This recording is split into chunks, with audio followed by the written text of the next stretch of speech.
ALLATRA Global Research Center presents. We are seeing people being diagnosed earlier compared to 50 years ago.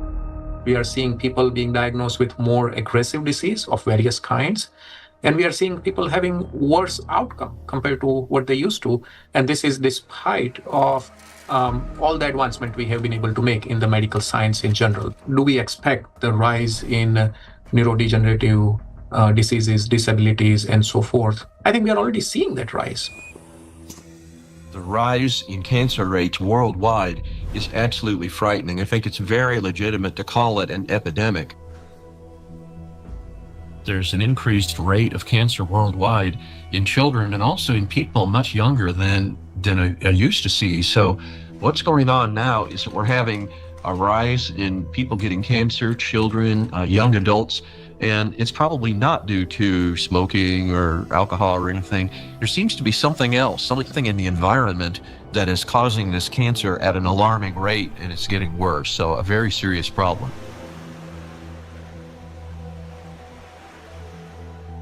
Diseases are emerging early in life. Today's generation is getting sick at ages when their parents were still healthy. And what's worse is that they're often battling not just one, but multiple chronic diseases simultaneously. How can this be happening despite all the advances in modern medicine? What if behind this rapid global decline in human health, there lies a hidden factor, one that we've overlooked all along? Nanoplastics, a threat to life. We're talking about microplastics, tiny particles that can't be seen with the naked eye. They're much thinner than a human hair, extremely fine. From the molecular level to the scale of entire ecosystems, understanding microplastics is crucial for protecting the biosphere and public health. I was also surprised that it took so long, to people to recognize that's a problem, because this plastic production increased super high in the 1950s, and we have now, I guess, something between 400 and 500 million tons of plastic production every year, and this keeps accumulating, in all our ecosystems. So it's not only affecting the human life, but the whole ecosystem. So it's every individual, every plant, even bacteria. They take them up. So that's something which we have to take into account. The fact that it now pervades from our deepest ocean to our highest mountain, that it's present in more or less every living sample that scientists have looked at, and in some populations in considerable proportions, and that it's now pervading, our food, drink, and the air we breathe, to me, is quite concerning. The science has clearly, without a doubt, shown that these chemicals, these particles are very harmful for us in various ways, not just one organ system, but all organ systems are affected. Plastic symbolizes progress, a triumph of human ingenuity, a material that is light, strong, and built to last forever. Yet, as humanity, we miss something crucial. We fail to notice how the very material created to improve our lives began instead to endanger them. Unfortunately, people often underestimate the true threat posed by plastics. Many think of it merely as an environmental problem. Bottles scattered on beaches, debris floating across the sea. And yes, these do pollute our planet. But large plastic pieces alone cannot destroy the entire biosphere, including humanity, unlike the microscopic particles they eventually become. This plastic bottle, in this form, it poses no immediate danger. But everything changes once this solid object disintegrates into mass of microscopic fragments. If this half-liter bottle were broken down into plastic particles just 1 micrometer in size, it would create roughly 10 trillion of them. And if all those particles were to penetrate the cells of a human body at once, this single bottle, in the form of nanoparticles, would destroy a person within minutes. Micro and nanoplastics are a threat to life itself. And by life, we mean not only human existence, but the very survival of the entire biosphere. Scientists are sounding the alarm that even today, exposure to these particles is leading to deterioration of health, as well as physical and cognitive decline across humankind. A growing body of research links micro and nanoplastics to the development of diseases, genetic mutations, and the rise of antibiotic resistance. Some researchers even associate tiny plastics with climate anomalies, natural disasters, an increase in seismic activity as trillions of microscopic particles interact with the environment. Over time, they could create uninhabitable zones across our planet. And all of this begins with a simple chain reaction. When plastic, like this very plastic bottle, breaks down into micro and nanoplastics. This documentary is a result of a large-scale investigation. We have examined hundreds of scientific studies and thousands of facts to answer key questions, like why are plastics so particularly dangerous? How can plastic particles threaten the very foundation of life? And what chances remain for humanity to change its course? Today, only a few hundred, perhaps a few thousand people truly understand the magnitude of this threat. A number far too small for a world of 8 billion. But by watching this documentary, you will become one of the few who understand what's really happening. This is a story of why researchers studying nanoplastics call them the number one killer, and how they're already reshaping our future. Plastic interferes with the universal language of life.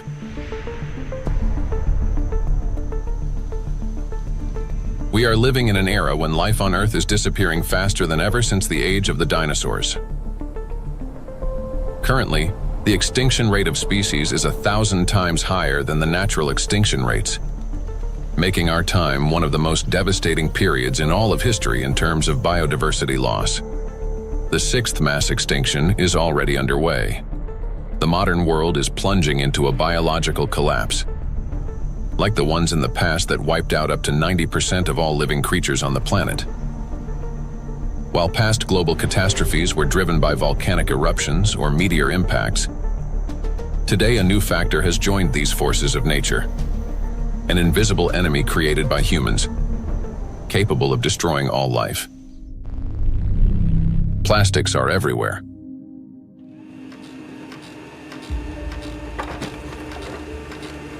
Since the mid-20th century, humanity has produced more than 9 billion tons of plastic. A material that was meant to make life easier, but has instead become a deadly trap for nature and for humanity. It is well established that most plastic is never recycled. Professor Antonio Ragusa, an Italian obstetrician-gynecologist and researcher who first identified microplastic in the human placenta, explains how it continues its journey through the biosphere. Of the millions and millions of tons of plastic we produce, less than 10% gets recycled. More than 90% is dumped into the environment. And when plastic gets dumped into the environment, it slowly breaks down into smaller and smaller particles, eventually becoming very small, microplastics, or even tiny nanoplastics. These particles travel down rivers, reach the seas, spread throughout the oceans, and enter the fish we later eat, so they end up back inside us. The problem of microplastics has long been observed in ecosystems across the globe. Professor Sedat Gündoğdu of Çukurova University in Turkey, founder of a research group on microplastics and expert in marine biology and Mediterranean microplastic contamination, speaks about this growing concern. I'm working on fish biology mostly. I was working on fish biology since 2016. During my PhD study, I recognized that all the sampling location that we work for biodiversity fully polluted with plastics, not only microplastics, because first we realized that the main problem is plastic itself. Today we are accustomed to hearing the word microplastic.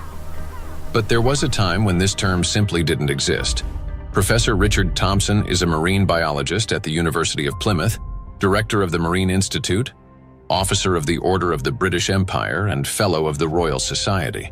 In his work, he was the first to describe microscopic plastic particles in the marine environment, laying the foundation for an entirely new field of research. When I started to teach, I set the challenge to some of my students. They went out onto the shoreline, they collected samples of sand, and we started to look at them under the microscope. And from the very first samples, we could see pieces that did not look like sand grains, brightly colored pieces, red and blue. And it was then almost a kind of forensic journey to confirm their identity. And we confirmed that they were indeed plastics. We showed that they were present around the UK in a range of different habitats, in sediments and in the water column. And interestingly, in that first paper in 2004, my first paper on the topic, we used the term microplastics. And the term hadn't been used in this context for truly microscopic pieces before. There had been, and we referenced them in our paper, some studies of small pieces of plastic before, but we went smaller than anybody else. We showed this bioavailability. We showed the temporal trend of increasing over time. The ocean is the main reservoir of plastic accumulation. It already contains more than 200 million tons of plastic waste, and this amount continues to grow every day. It is important to understand that plastic does not disappear. Under the influence of sunlight, waves, salinity, and mechanical friction, it breaks down into microplastics and nanoplastics. Microplastics are plastic particles smaller than 5 millimeters in size, while nanoplastics are smaller than 1 micrometer, about 1,000 times thinner than a human hair. There are about 350 trillion microplastic particles in the surface layer of the ocean alone. Yet the real number is far greater. Scientists estimate that roughly 90% of nanoplastic particles are too small to be detected by current analytical instruments. As water evaporates from the surface of oceans and other bodies of water, microplastic particles rise into the atmosphere together with the water vapor. Dr. Dusan Materic, an environmental analyst at the Helmholtz Center for Environmental Research, Germany, leads a research group dedicated to the study of nanoplastics. Dr. Materic investigates atmospheric nanoplastics at the Sonnenblick Observatory in Austria, the oldest high-altitude research station in Europe. And for those nanoplastics that fragments from big fibers, because of UV weathering, because of just mechanical forces, those shredding nanoplastics are much more potent to stay in the air for a long, long period, and that means picked up and brought even here at 3,106 meters above sea level. So what we discovered is that we have nanoplastics across all the stations, and we have nanoplastics even in the deepest ocean environment, and our deepest point is below 5,000 meters.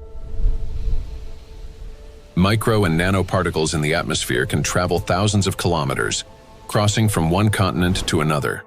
This is noted by Dr. Elke Ludewig from Austria, who heads the Sonnenblick Observatory and the European Center for Cloud Ambient Intercomparison, where the transport of these particles and the effects of this process are recorded. We know from different cases that we have really long transports of particles from, for example, Japan up to here, or Canada, for example. There are two examples I can tell you. The one is the accident in Fukushima. It took about 11 days until particles, aerosol particles with a higher radiation, received the Sonnenblick Observatory.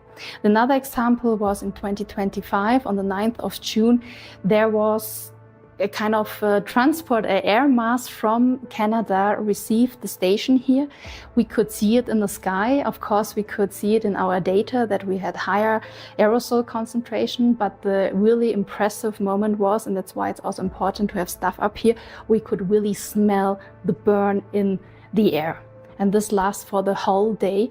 So there you can see how intense effects somewhere on the globe, especially on the North Hemisphere, can be, and it's still transported hundreds of kilometers around the North Hemisphere, and we can measure it here and show what it is. Atmospheric micro and nanoplastics then return to Earth with precipitation, falling with rain or snow and settling in forests, on farmland, and across grasslands, where they seep into the soil and penetrate plants.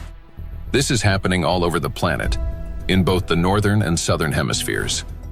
Liliana Cáceres Sanchez, MSc in Science, Technology and Health, a biologist specializing in ecotoxicology and environmental protection, and a researcher at the Center for Research in Exact Sciences and Engineering at the Bolivian Catholic University San Pablo, notes that microplastics are present in natural environments, in living organisms, and in food products. In recent years, we've conducted analyses of soil, air, and both surface and groundwater in Cochabamba. We have also examined lakes and lagoons, and in all of these samples, we have found microplastics. The fact that we found microplastics even in areas with no human presence suggests that microplastic particles are actively moving through the environment. In addition, we identified their presence in food and in living organisms. We detected microplastics in milk and other pasteurized products such as yogurt. They were also found in wild animals, for example, in the Titicaca water frog and in fish from a lake near Cochabamba called Angostura. These findings confirm that microplastics have already become part of our food chain and ecological chain. Due to microplastic pollution, 1 in 10 grains of the world's 3 main food crops, rice, wheat, and corn, may die before harvest. In addition, researchers from the University of Catania have found high concentrations of microplastic particles in apples, pears, carrots, potatoes, lettuce, and broccoli. Overall, apples and carrots contained the highest levels of contamination, and fruits were found to have more plastic particles than vegetables. On dairy farms in several countries, microplastic particles have been found in samples of hay and other types of cattle feed. The presence of microplastics has also been confirmed in the milk and meat of cows and sheep, as well as in the lung tissue of pigs and in the stomachs and intestines of domestic ducks. This means that plastic has now become inseparable from livestock farming. Scientists from the University of Newcastle in Australia estimate that the average person today consumes around 250 grams of plastic per year through food, the weight equivalent of 50 plastic bags. Moreover, humans inhale micro and nanoplastics. According to studies, an adult can inhale up to 106,000 microplastic particles during a 2-hour walk in a large city. And in areas near bodies of water, that number significantly increases.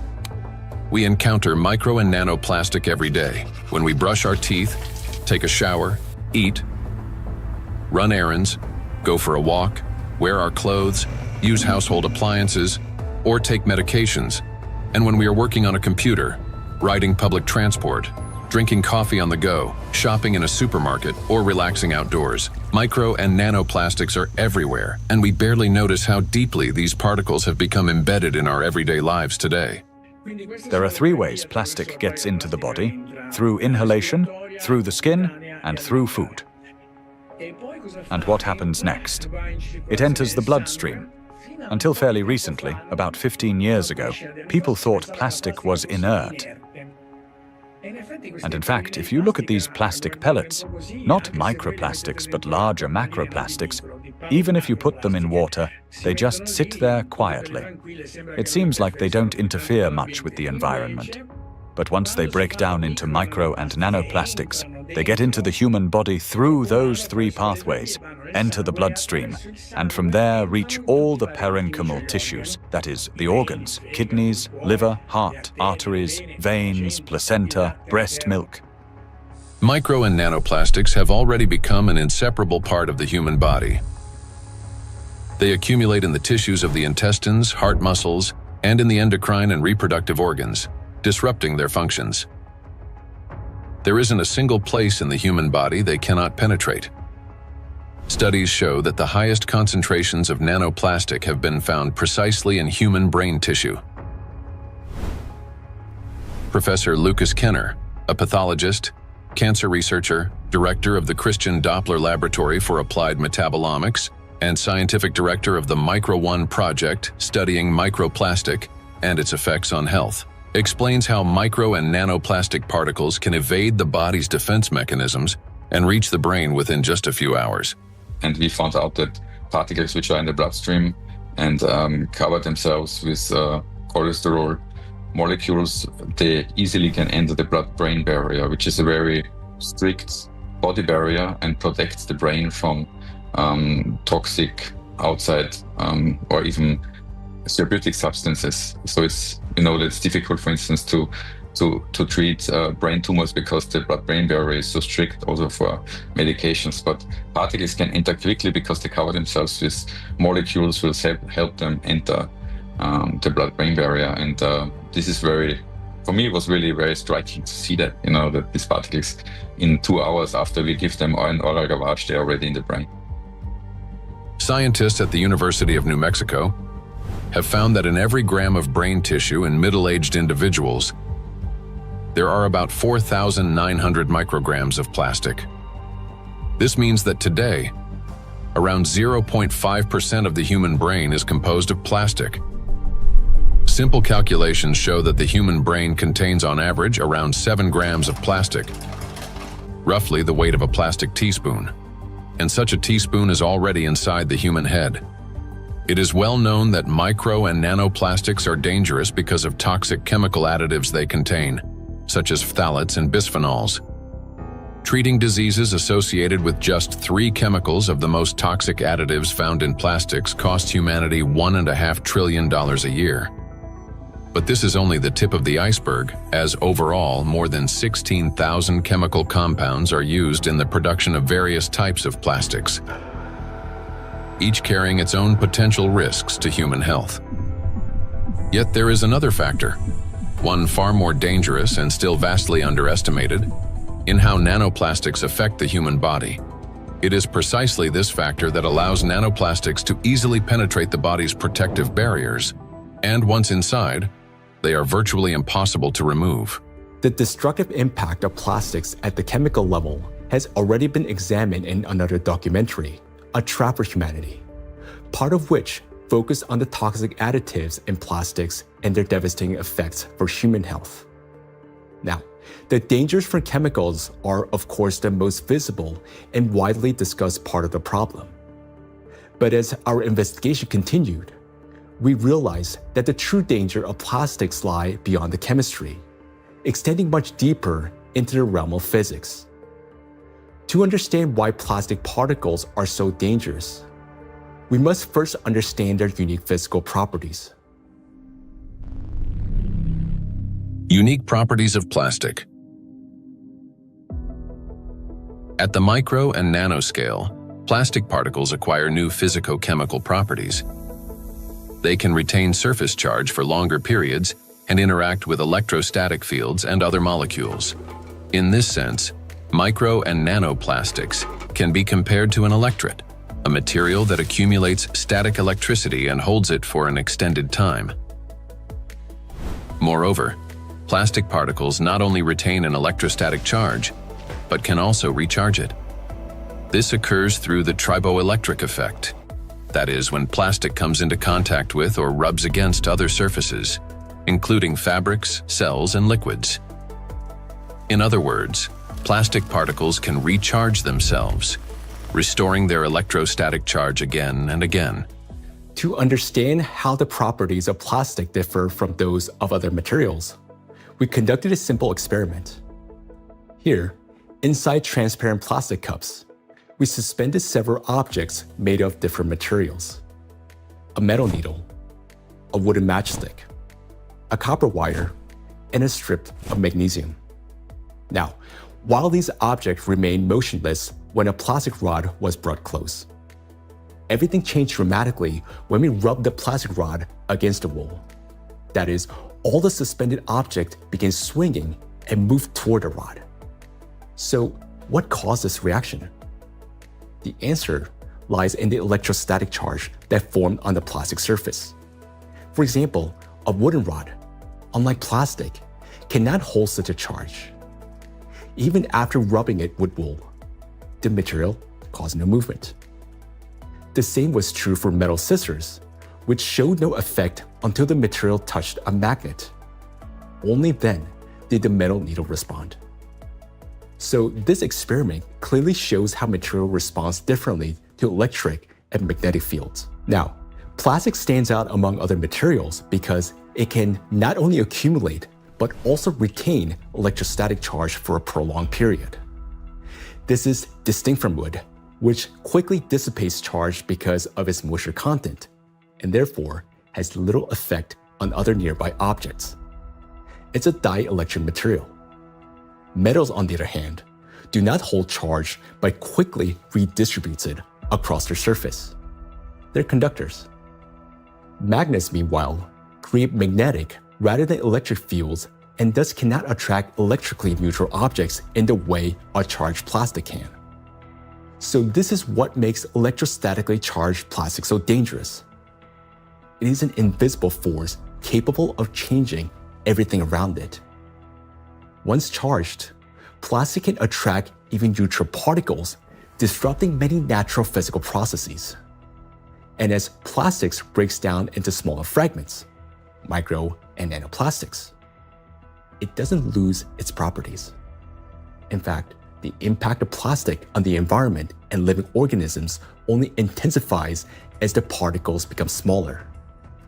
It's the charge that makes plastic especially dangerous to all life on our planet. Therefore, plastic cannot be regarded as passive waste.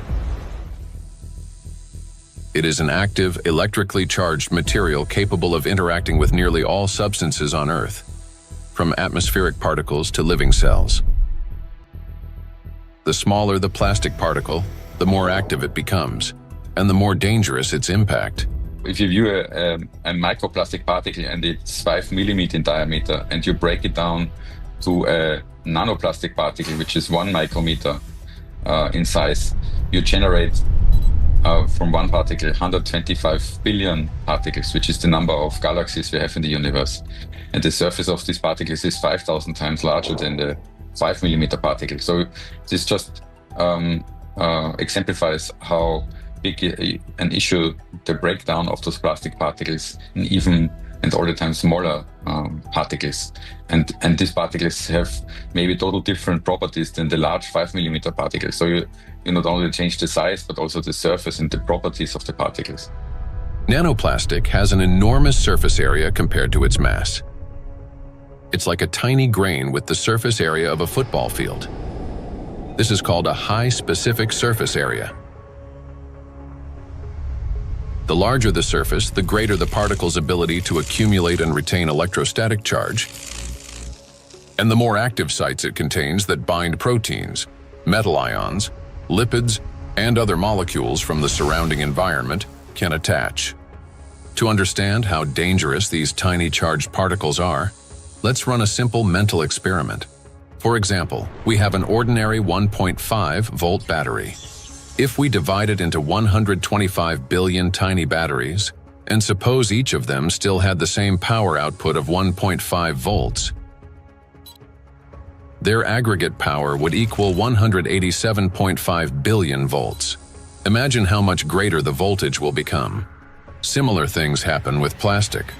When a single fragment of plastic is divided into 125 billion particles, each carrying a charge, the amount of charge increases. Today, millions of tons of plastic in our biosphere are constantly breaking down into smaller and smaller particles, each carrying an electrostatic charge that allows it to penetrate everywhere. Consequently, as the number of electrostatically charged plastic particles grows, an excess electrical potential builds up throughout our planet. This is a major factor disrupting the Earth's energy balance, contributing to warming of the oceans, increase in atmospheric anomalies, as well as the number and severity of natural disasters each year. Note that the warmer the ocean, the more acidic it gets, and the faster plastic breaks down into charged micro-nanoplastics.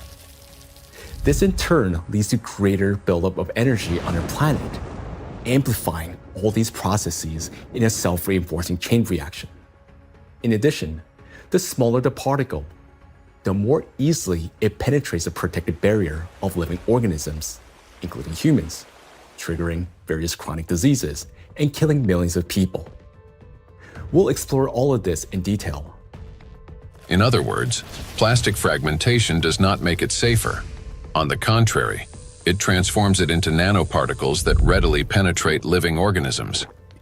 We know so far that compared to microplastics, nanoplastics can pass through the cell membranes much easily.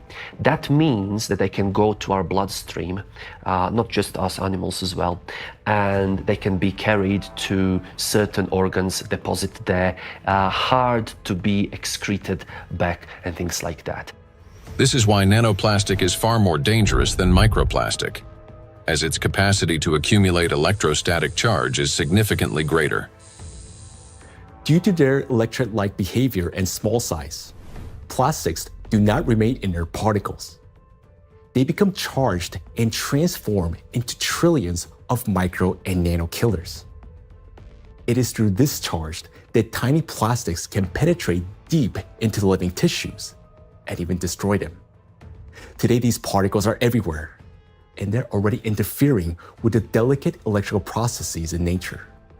Now, we often think of electricity as something artificial, confined to light bulbs, batteries, and wires. But in reality, electrical impulses are the very language of life. That is, they enable the entire biosphere to function. And it is precisely these natural processes that electrostatically charged micro and nanoplastics are now disrupting. Universal language of nature.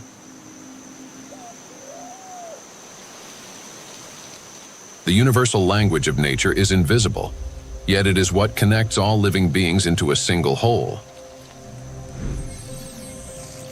Forests.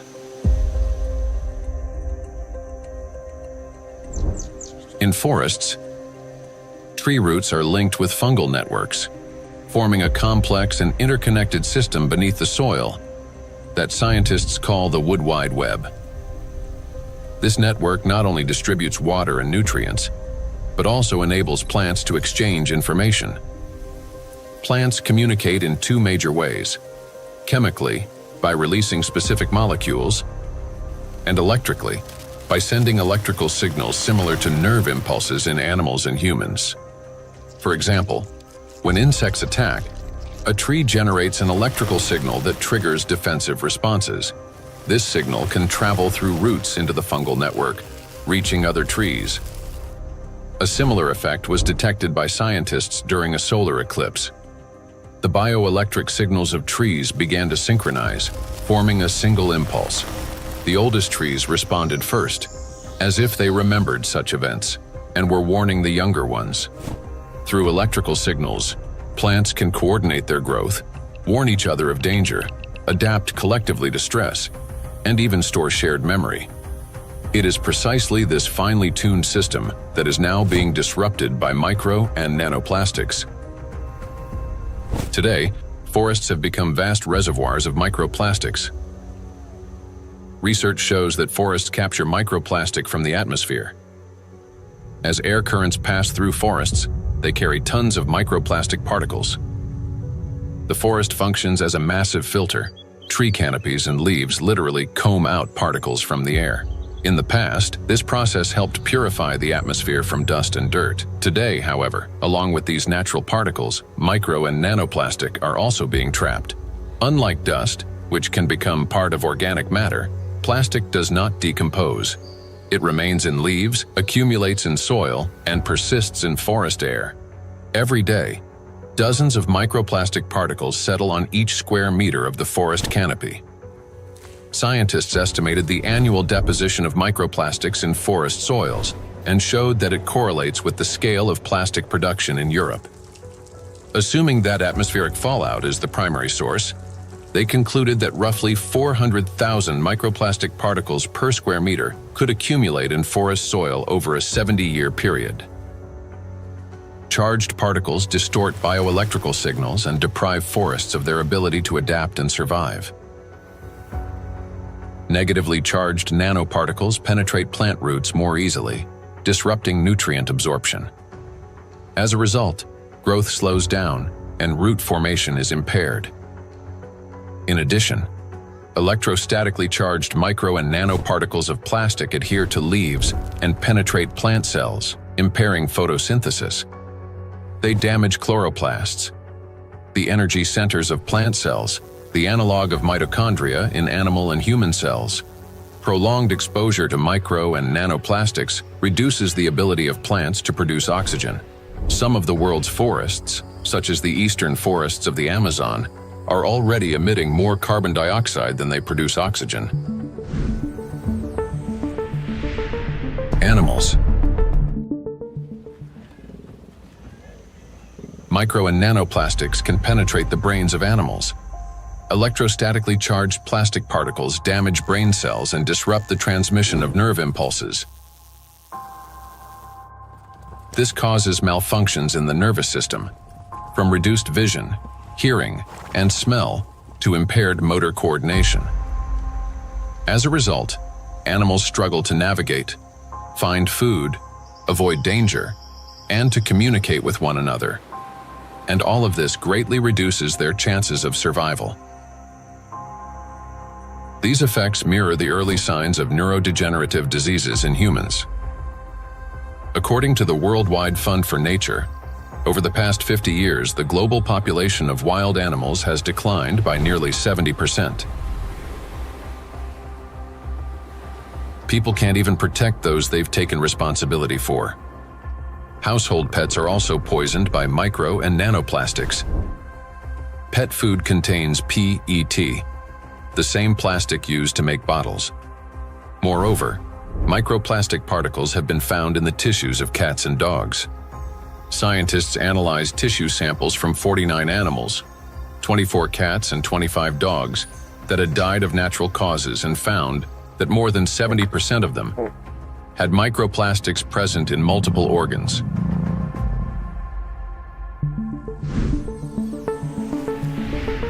Insects.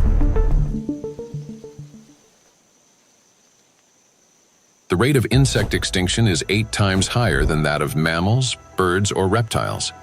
The crisis is especially severe for pollinators, bees, whose role in ecosystems and agriculture is critical. Wild and domesticated bees pollinate 75% of agricultural crops and 90% of wild flowering plants. More than 30% of the world's food production depends on bees. Today, populations of honeybees and wild bees are declining rapidly. If this trend continues, half of all bee populations may disappear within the next decade. The disappearance of bees means the loss of the link that connects plants and food, nature, and humanity. Studies by Indian researchers have identified a correlation between microplastic pollution and declining populations of insects. Bees interact with their environment through electrical impulses. They navigate not only by scent, color, and flower shape, but also, remarkably, by sensing a flower's electric field. When a bee approaches a flower, they communicate through the electrical field. As bees fly, friction with the air gives their bodies a positive charge, while flowers, being grounded, carry a negative charge. This difference creates an electric field that allows pollen to transfer to the bee even before it lands. Experiments have shown that bees can distinguish flowers by their electric fields, associate specific electrical signals with the presence of nectar, and even determine a flower's freshness by the strength of its residual charge. After a flower has been visited, its electric field weakens, and other bees can read the signal that the flower contains less nectar. Moreover, the bee's own electric charge can stimulate a plant to release fragrance, attracting even more pollinators. Thus, an entire electrical communication system operates between bees and flowers. The electrostatic charge carried by micro and nanoplastics distorts these electrical impulses, affecting the bee's brain and nervous system. As a result, bees can no longer recognize flowers, locate nectar, find its way home, or identify members of their colony. Even the smallest doses of microplastics can be lethal to bees. Bees are covered in sensitive hairs and constantly interact with their environment, allowing plastic particles to settle on their bodies and easily penetrate them. One of the leading experts studying the impact of microplastics on insects is Professor David Baraki, PhD in ecology and animal ethology, biologist, and head of the Cognitive and Behavioral Ecology Lab, B-Lab, at the University of Florence. We already know from our studies and studies from other colleagues that, for instance, the microplastic can affect the gut microbiome. So if they feed with microplastics, this can generate dysbiosis, or the microbiota can be affected. In the same way, we found that it can affect the immune response. So both honeybees and bumblebees have a kind of immune depression, so they are not any longer able to fight infections. And they can also show altered behavior. So, for instance, again, learning and memory is affected. Polyethylene doesn't seem to hurt too much honeybees, and polyestyrene had a strong impact not only on survival but also on learning and memory. So in our experiment, we really found that this polymer, concentration that we probably can find in environment can actually impair memory formation and memory retrieval. And this is, of course, alarming because for honeybees, as I said, it's very, very important to have a good learning and memory capabilities. When microplastics enter a bee's body through food or air, they damage the intestine, disrupt metabolism and reproductive function, weaken the immune system, and alter their behavior, even to the point of losing the ability to navigate.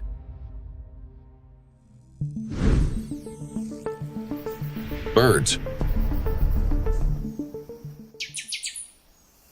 Across the globe, scientists are observing an alarming trend. The number of wild birds is rapidly declining. In North America alone, over the past 50 years, approximately 3 billion birds have disappeared. That is a quarter of the entire bird population.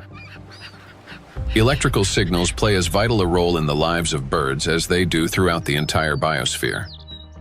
The avian nervous system functions through transmission of electrical signals from the brain to all parts of the body. Those impulses control movements of wings, tail, and body in flight, vision and coordination, cognitive responses, for example, evading predators, song and vocal communication. Birds are true living navigators capable of traveling thousands of kilometers and returning precisely to the same locations year after year. Scientists have discovered that many migratory birds use Earth's magnetic field for orientation. Imagine an airplane. A pilot sees a radar screen with lines and markers to avoid getting lost in the sky. For birds, their eyes serve as such a radar. Specialized molecules in their eyes detect both light and Earth's magnetic field, converting them into electrical signals. In the brain, those signals form an image with field lines superimposed on the real world. A bird simultaneously sees clouds, land, and its magnetic radar, allowing it to maintain course in any direction with ease. Electrostatically charged micro and nanoplastic particles entering a bird's body distort electrical impulses and disrupt functioning of its nervous system. This leads to loss of motor coordination, weakened memory and learning ability, and impaired vocalization and spatial orientation. Externally, this manifests as increasingly erratic flight, unstable behavior, and even softer, weakened chirping. Nestlings are especially vulnerable. Many do not survive to adulthood, and those that do often exhibit cognitive impairments. However, that's not all. Plastics damage the liver, kidneys, stomach, and brain of birds, causing symptoms that resemble Alzheimer's disease. Even birds that appear healthy lose the ability to adequately care for their partners and offspring, sharply reducing their chances of successful reproduction.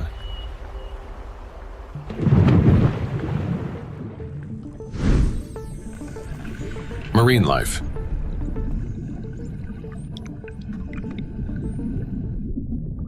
Beneath the surface reigns a unique world where vision weakens and sounds become distorted. In such conditions, marine life perceives reality differently. Through electroreception, the ability to sense faint electric fields and navigate by them. Predators such as sharks can detect tiny electrical impulses produced by muscle contractions and the heartbeat of their prey. Even if a fish remains motionless and hidden in sand, its bioelectric signals reveal its location. All living organisms in water generate continuous bioelectric fields due to ion flow across their skin. Those fields are subtly altered when the animal moves or when another living being appears nearby. Electrical impulses are an inseparable part of life itself, even underwater. Electrostatically charged micro and nanoplastics can distort or block those signals, which makes marine creatures especially vulnerable. As a result, marine animals and fish lose their ability to accurately locate prey, avoid predators, and follow migration routes. This threatens their survival and leads to population declines. Furthermore, fish exposed to microplastics exhibit a wide range of toxic effects, from immune system dysfunction to altered blood composition. Signs of neurotoxicity, growth retardation, and reduced reproductive capacity have also been documented in fish.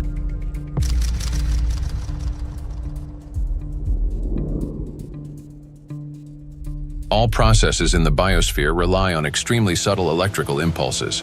It is these impulses that become distorted by electrostatically charged micro and nanoplastic. Micro and nanoplastics have already permeated every environment and integrated into all ecosystems. The examples given here represent only a small part of a global problem. Disruptions are occurring throughout the biosphere without exception, and the outcome is the same everywhere. Distortion of signal transmission, breakdown of biological connections, malfunction of living systems, and ultimately, the death of life itself. Micro and nanoplastics are everywhere, and everything they touch is slowly dying.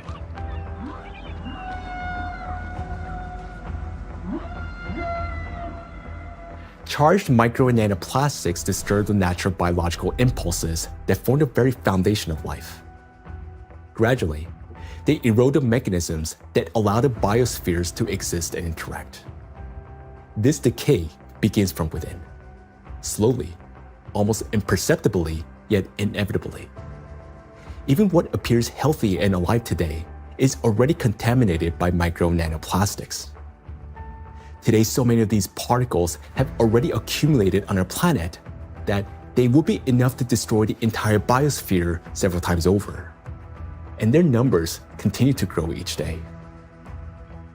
Nature is not merely a habitat.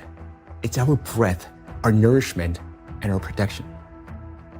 Humanity can survive without technology, but not without air, water, and living organisms. When life on Earth dies, humanity dies with it. The truth is that we do not exist separately from nature, no matter how much we try to convince ourselves otherwise. We're part of it. So you have probably guessed who we're going to talk about next. Yes, about us. Impulse of life. For humans, just like for all living beings in the biosphere, electrical signals are the pulse of life. The human body is, quite literally, an electrical system. The brain thinks with the help of electrical impulses. The heart beats because cells transmit electrical signals to one another, and muscles contract when they receive signals from the nervous system. Neurons play a key role in coordinating all body functions by generating and transmitting electrical impulses. How an electrical impulse is generated in neurons. Every neuron has a membrane with the so-called gates, ion channels. When a signal needs to be transmitted, some of these gates open, and ions begin moving quickly into or out of the cell. This flow of ions changes the membrane's electrical charge, creating an electrical impulse. The impulse travels along the neuron and transmits information further to other cells. How you communicate, whether you interrupt, speak quickly and emotionally, or on the contrary, whether you're apathetic. How you scroll through a news feed on your phone, whether you rush or move slowly, depends largely on the balance of ions. When this balance is disrupted, a person can become overly irritable, or, on the contrary, sluggish. Every movement and reaction of our body is based on electrical impulses in neurons and other cells.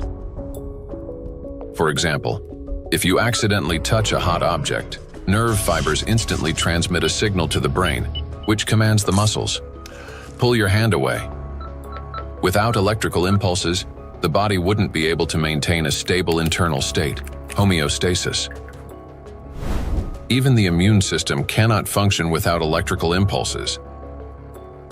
The speed and strength of every immune cell's response depend directly on the quality of impulse transmission. Emotions and thoughts are also the language of electrical impulses. When you feel joy, sadness, excitement, love, or recall a memory, tiny electrical sparks run between neurons. They're like messages between friends. One neuron writes, another reads, and passes it on. Through these chains, thoughts, emotions, and decisions are born. When you learn something new, that too is the work of electrical impulses. They create new neural connections, as if paving little pathways in the brain that make it easier for impulses to travel later on. Even at the very beginning of life, when a sperm cell fertilizes an egg, an extraordinary phenomenon occurs. This contact triggers a cascade of biochemical reactions, including the release of billions of zinc ions. This impulse acts like a start button that activates the egg and initiates the very process from which the future embryo begins to develop. We rarely think of ourselves as electrical systems, yet that's exactly how our bodies function. Nature created a perfect design in which countless vital processes and interactions occur through electrical impulses. But there was one thing that nature could not have foreseen: that humans would create an enemy capable of infiltrating and disrupting this perfect mechanism. In studying micro and nanoplastics, we discovered that their most dangerous weapon is invisible. It is the electrostatic charge that these particles accumulate and retain. This charge begins to destroy us from within, starting from the very foundation of life, the cell. Inside the cell, charged nanoplastics cause the greatest harm. They disrupt communications between the cells, trigger self-destruction programs, and deprive cells of their ability to generate energy for sustaining life. The question is, how do plastics do this? How do micro and nanoplastics damage the body's cells? Disruption of interactions between neurons. Electrostatic charge and extremely small size allow nanoplastic particles to penetrate inside human cells. The impact of nanoplastics on cell function can be clearly traced in neurons, cells of the nervous system, as their function is directly linked to the generation and transmission of electrical signals. Valérie Etkin, Doctor of Physical and Mathematical Sciences and member of the European Academy of Natural Sciences, emphasizes that the impact of nanoplastics on nerve cells manifests at the most fundamental levels. Nanoplastics significantly influence the generation and transmission of neural impulses through multiple mechanisms that disrupt ion transport and the electrical activity of neurons responsible for transmitting nerve signals in the body. Each neuron functions like a miniature battery. It constantly maintains a difference in electrical charge between the inside and outside of its membrane. This enables the neuron to be ready to transmit a signal at the right moment. Charged nanoplastic disturbs this delicate balance, making the cell behave unpredictably. A neuron may activate prematurely, like a light flickering on without command, or conversely, fail to transmit a signal when needed. Such interference disrupts the operation of entire neural networks, like a city experiencing power outages, where neighborhoods go dark one after another, leading to a blackout. In addition, as shown by research conducted by Chinese scientists from Southern Medical University in Guangzhou, nanoplastic interferes with the operation of ion channels. Nanoplastic carrying an electrostatic charge can interact with these channels and alter their structure. As a result, the gates may fail to open or remain open for too long. This also disturbs normal signal transmission throughout the nervous system. When electrostatic interactions occur with charged membrane lipids, they cause a redistribution of charged lipids and proteins within the membrane, which leads to impaired functionality of these lipid membranes. This results in localized changes in ion concentration and the formation of ion concentration gradients around charged particles. The function of ion pumps, which are essential for maintaining ion balance, becomes disrupted. Ion pumps are mechanisms that move substances against their concentration gradients, a process known as active transport. When these processes become unbalanced, they accumulate energy that can later be used by biological systems to perform work. And so, the work of these pumps may be disrupted, yet it's one of the core mechanisms underlying biological activity. Signal transmission between neurons is a complex yet remarkably coordinated electrochemical communication process in which special molecules, neurotransmitters, play a crucial role. These molecules act as couriers, transferring information from one neuron to another in a strictly ordered manner. Nanoplastic particles carrying an electrostatic charge can interfere with the release of neurotransmitters or trigger their discharge without proper signaling. As a result, chaotic and false signals emerge in the brain, as if the nervous system can no longer distinguish what messages to send, when to send them, or where they should go. Any disruption in communication between neurons inevitably affects our mental state. If you find yourself becoming forgetful or absent-minded, if you have difficulty concentrating or remembering even simple things, it may be a sign that the degradation of neural connections has already begun. Nanoplastics not only interfere with communications between neurons, but they also penetrate directly into cells and even trigger their self-destruction. Cells start the process of self-destruction. Each cell continuously produces specific molecules known as reactive oxygen species. These molecules participate in processes of growth, division, and programmed cell death. Under normal conditions, their levels are regulated by the cell's defense system, antioxidants, acting as cleaners. Antioxidants rapidly neutralize excess reactive oxygen species, preventing them from damaging the organism. When a cell is exposed to irritants, such as infection, injury, or toxins, it produces elevated levels of reactive oxygen species, which in excess can damage vital cellular structures. This leads to oxidative stress, a kind of chemical assault within the cell. In response to damage and oxidative stress, a natural defense mechanism is activated: inflammation. Its purpose is to eliminate the source of injury and restore balance. However, in the case of electrostatically charged nanoplastic, this mechanism ceases to function properly. Plastic particles remain inside the cell and act as a continuous irritant. The inflammation does not subside and becomes chronic. As a result, DNA, proteins, membranes, and other key cellular structures are damaged. Ultimately, the cell either can no longer function properly or initiates its own self-destruction. We've done remarkable studies and discovered that plastic embeds itself inside the cytoplasm. The cytoplasm contains organelles, small structures that keep the cell alive and functioning. Plastic gets into the cytoplasm and stays there. It becomes surrounded by a membrane.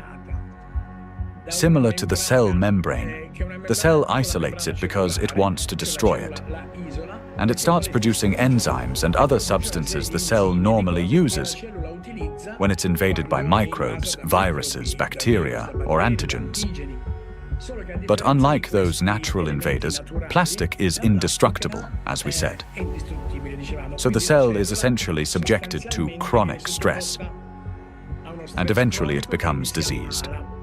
The Microplastics Research Group at the Bolivian Catholic University in Cochabamba uses aquatic planarians, small organisms that serve as highly useful biological models. Their strong regenerative capacity makes it possible to detect early changes in cellular processes similar to those that occur in other animals. Microplastics, especially when combined with other pollutants such as metals, are already affecting living organisms. Microplastics can trigger oxidative stress, an imbalance between the production of reactive oxygen species and the body's antioxidant capacity. This oxidative stress directly affects cellular metabolism, disrupting the functions of proteins, lipids, and nucleic acids, which can lead to changes in growth, regeneration, and the overall physiology of organisms. Thus, exposure to electrostatically charged nanoplastic leads to oxidative stress, inflammation, and consequently, the death of not only neurons, but also other types of cells. Oxidative stress is like a fire burning inside a cell, while antioxidants are like firefighters that work to extinguish it. Note that nanoplastics act as a fuel for the fire, feeding it endlessly until the cell is consumed from within. Yet, that's not all nanoplastics do inside our cells. They also destroy the cell's power plants, the mitochondria. Every cell lives and functions thanks to the energy produced by mitochondria. That very energy powers all processes in the body, from cell division to hormone synthesis. Even the electrical impulses that we've been talking about depend on the energy from mitochondria. And it is precisely this vital source of life that charged nanoplastics attack. Cells stop producing energy for life. Recent studies have shown that mitochondria are particularly vulnerable to the effects of nanoplastic. And that's where a cascade of processes leading to aging and disease begins. Scientists from China have discovered that the electrostatic charge and tiny size of nanoplastic particles allow them to penetrate deep into the cell and accumulate even within mitochondria, disrupting their function. Such a condition is known as mitochondrial dysfunction, a state in which mitochondria can no longer perform their essential roles.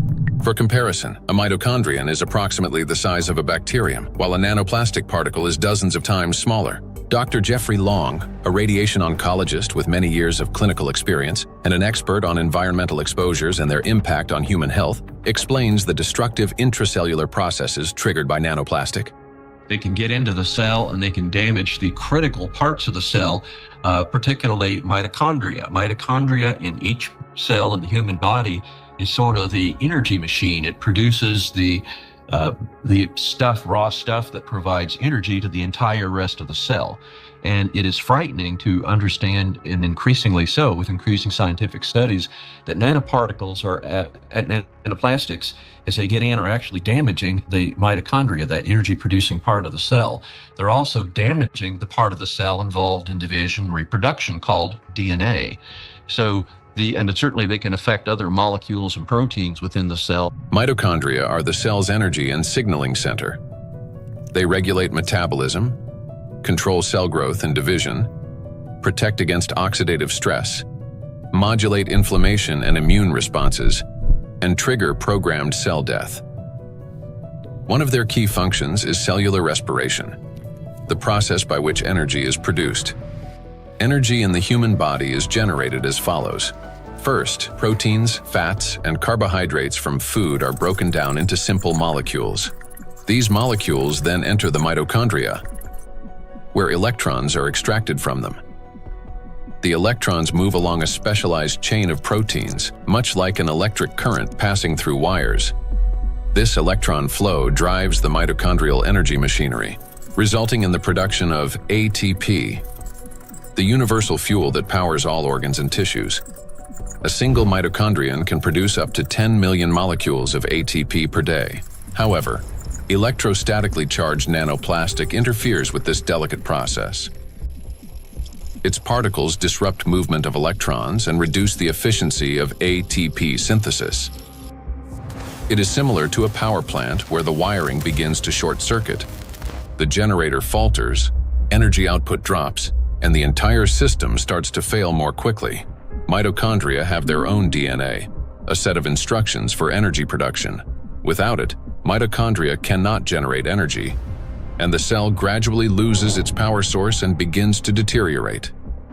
Exposure to nanoplastic causes mutations to accumulate rapidly in mitochondrial DNA, further impairing mitochondrial function. Studies published in 2023 demonstrated that 50 nanometer polystyrene nanoparticles sharply reduce ATP production and increase the number of mutations in mitochondrial DNA. We have studies on this, with dramatic images taken using a scanning electron microscope, as well as a transmission one, where you can actually see plastic destroying the mitochondria, the structures that produce a cell's energy. Chronic exposure to nanoplastic turns cells into a battlefield. Their electrostatic charge prevents mitochondria from carrying out their essential functions, and this disruption marks the beginning of the slow decline of cells, tissues, and organs. We have now seen the key mechanisms by which charged nanoplastic particles damage cells. Each of these processes is destructive on their own, but they also occur simultaneously and amplify one another's effects. This chain reaction unleashes avalanche of damages leading to cell death, and ultimately causing systemic breakdowns and accelerating biological aging. Micro and nanoplastics accelerate aging. We tend to think that aging begins with wrinkles, gray hair, or fatigue. But in reality, it starts deep within the cells, with mitochondrial dysfunction and failures in key biological processes. Over time, damaged and dying cells accumulate, and the body loses its ability to renew itself. Aging is the gradual wear and tear of life's internal mechanisms. Scientists identify several main mechanisms of aging, such as oxidative stress, mitochondrial dysfunction, chronic inflammation, telomere shortening, DNA damage accumulation, epigenetic alterations. These same mechanisms underlie various diseases. When mitochondria can no longer produce sufficient energy, when DNA damage accumulates, and when inflammation becomes chronic, the organism grows increasingly vulnerable. This is when conditions such as diabetes, cancer, heart attack, dementia, and Alzheimer's disease begin to develop, and they all share one root cause: the aging of cells and tissues. Here's the crucial point. Electrostatically charged nanoplastic induces the same processes: oxidative stress, DNA damage, mitochondrial dysfunction, telomere shortening, chronic inflammation, and epigenetic alterations. Thus, electrostatically charged nanoplastic artificially accelerates cellular aging. What once unfolded over decades can now progress many times faster under its influence. And we are already witnessing the consequences. Diseases are becoming younger. Scientists have found that modern generations develop illnesses earlier and accumulate more chronic conditions than their parents did at the same age. Even a difference of just a few years now translates into noticeably higher rates of disease. Cancer and hypertension remain the most common conditions. Moreover, each subsequent generation shows an increase in the number of chronic conditions in a single individual.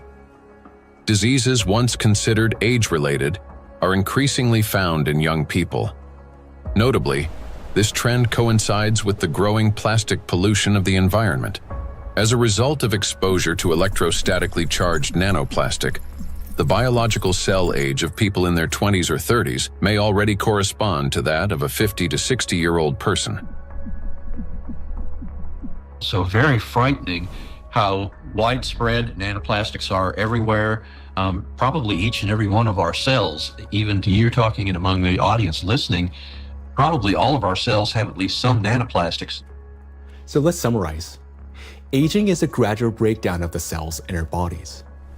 Nanoplastics accelerate this deterioration, and thus the aging itself through all those destructive processes within the cells that we've just talked about. And here lies the crucial point. The same mechanisms that drive aging also underlie many chronic diseases. In other words, micro and nanoplastics not only speed up aging, but also contribute to the development of diseases. Today, micro and nanoplastics are detected in every organ of the human body, and everywhere, in each organ, in each cell. The tiny plastic particles trigger a cascade of internal destruction. Nanoplastics damage cell membranes, disrupt ion channels, induce oxidative stress, disable mitochondria, and provoke genetic mutations. These damages affect all cell types in the same way, whether in the heart, bones, lungs, or elsewhere. Now, we know the answer to the main question that began our investigation. Why and by what mechanism are nanoplastics capable of destroying living systems at the microscopic level? But what does that mean to us, for each of us? What specific diseases arise from such cellular destruction within the human body? The answers lie ahead in the next part of our investigation. Micro and nanoplastics are damaging health. Micro and nanoplastics impact the nervous system. Neurological disorders are the leading cause of physical and cognitive disability worldwide, affecting almost 3.5 billion people. Over the past 30 years, the number of such cases has risen drastically, and scientists project that within the next 2 decades, this figure could double. Since this trend mirrors a surge of plastic pollutions in our environment, it becomes clear why these diseases are becoming more prevalent and why they're increasingly affecting younger population. Now, recall the image of a plastic spoon in the brain. Unfortunately, it doesn't sit there inert or harmless.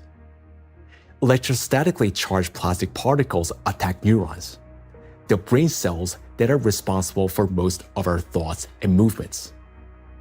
Every day and every minute, nanoplastics are silently destroying cells in our brains, and the exposure to these tiny plastics, they never stop. In fact, it continues to accelerate. Consequently, the damage of our neurons lead to severe and often irreversible diseases like Alzheimer's and Parkinson's, multiple sclerosis, epilepsy, stroke, and many others. But neurons are not limited to the brain. They form an extensive network that coordinates and synchronizes the activity of the entire body. And when they're damaged, the autonomic nervous system begins to malfunction, disrupting the function of internal organs. For example, the intestines contain about 500 million neurons, often referred to as a second brain. This vast network plays a vital role in digestion, immunity, and even emotional regulation. But with every sip of water and every meal, an invisible stream of micro nanoplastics enters our bodies.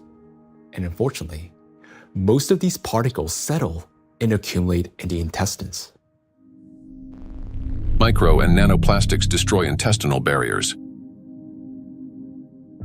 The intestine is not just a digestive organ. About 70% of the cells in our immune system are concentrated there, which means its condition directly affects the protection of the entire body. So another study that we provided is, showed us we are actually eating plastics, microplastics, because we analyzed 26 human cadaver. We just investigate their intestinal system, their gut content, and we found like between 9 and 10 microplastic per person in their stomach. So this is like a acute exposure. At that time, they exposed that amount of microplastics because, when you eat something, it will pass through your intestinal system. Some of them will remain inside the system. This is what we found. There remain microplastic particles inside the human stomach because grams doesn't give enough information about exposure because the particles behave according to their shape rather than their mass, because the definitive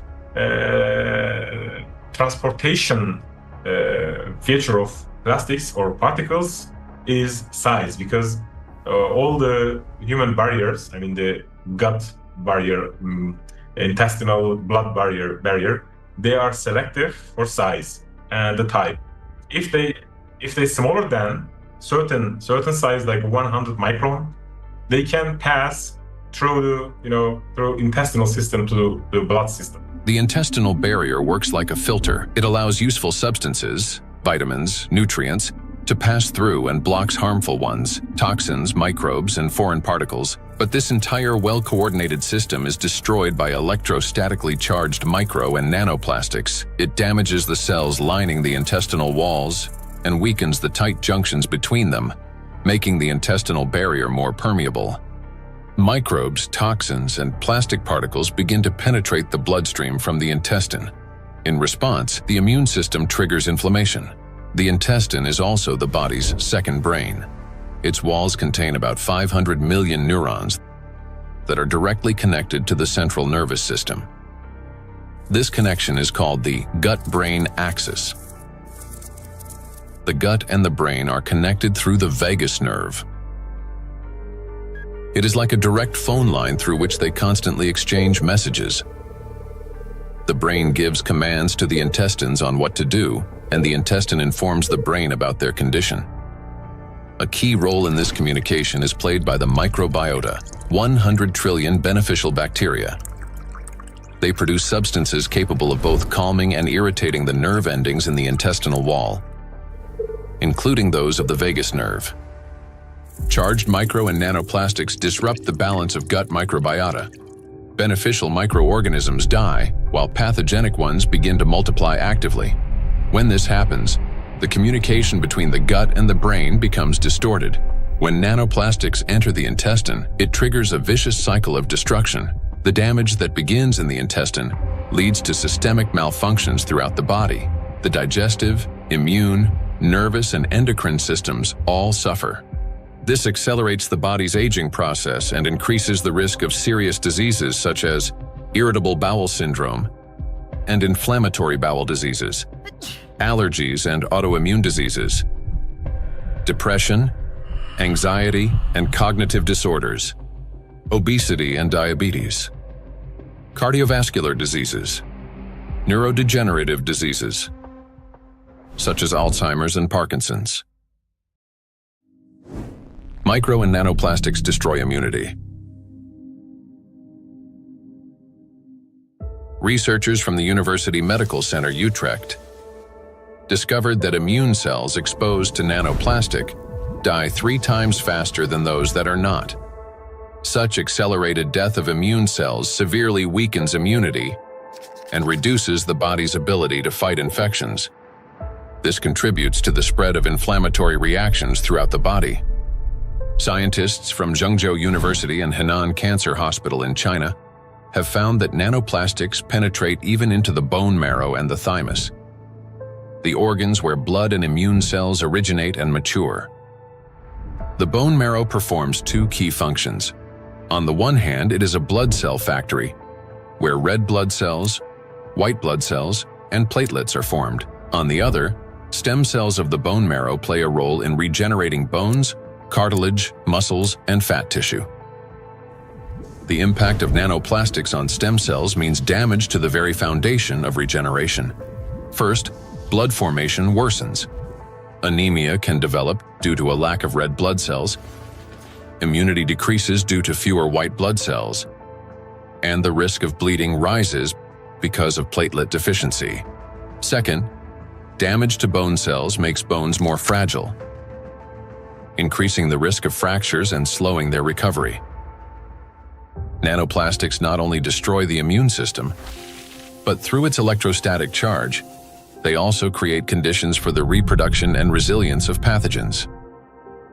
A study from the University of Illinois showed that positively charged nanoplastic particles increase physiological stress in gut bacteria such as E. coli, making them more pathogenic.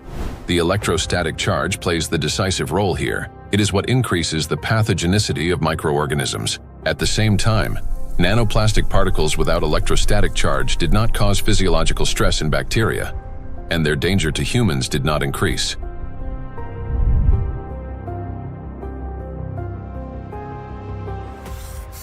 The experiment showed that microplastics, especially polystyrene, can absorb up to 98.6% of viruses, prolonging their survival outside the body for up to 7 days. Viruses that normally die under sunlight or oxygen within hours can persist on plastic for 2 to 7 days, remaining on surfaces such as handrails, bottles, and door handles. A single sneeze from an infected person can release up to 200 million viral particles into the air, which can land on any plastic surface indoors or bind with nanoplastic particles in the air and water. Microplastics become an air and water taxi, spreading infection. Once in the bloodstream, charged micro and nanoplastic particles quickly become coated with plasma proteins, forming a biocorona, which masks them as the body's own cells and makes them invisible to the immune system. Antibiotic resistance.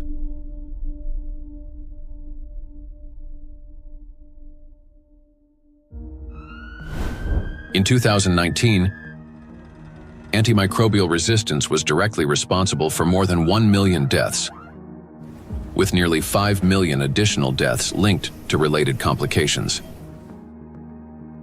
Studies in 2025 show that plastic helps bacteria develop resistance to antibiotics, driving a crisis that medicine is increasingly unable to control. Why? Because plastic is the perfect platform for bacterial growth. On its surface, they easily form biofilms, a dense protective layer shielding bacteria from sunlight, drying out, immune system attacks, and, most importantly, from antibiotics. Just like viruses, bacteria can survive on plastic longer than on other materials, sometimes for 3 days or more. This makes microplastic an efficient carrier of dangerous microbes through water, soil, and food. Paul Dabzak, PhD in water chemistry and microbiology, researcher at Center for Research in Exact Sciences and Engineering at the Bolivian Catholic University San Pablo, notes that the presence of biofilms on microplastics makes them even more dangerous. In the laboratory, we study how microplastics interact with metals and microorganisms. We observe that microplastics can adsorb metals through both physical and chemical sorption processes, and that this ability increases in the presence of bacterial biofilms that develop on the surface of the particles.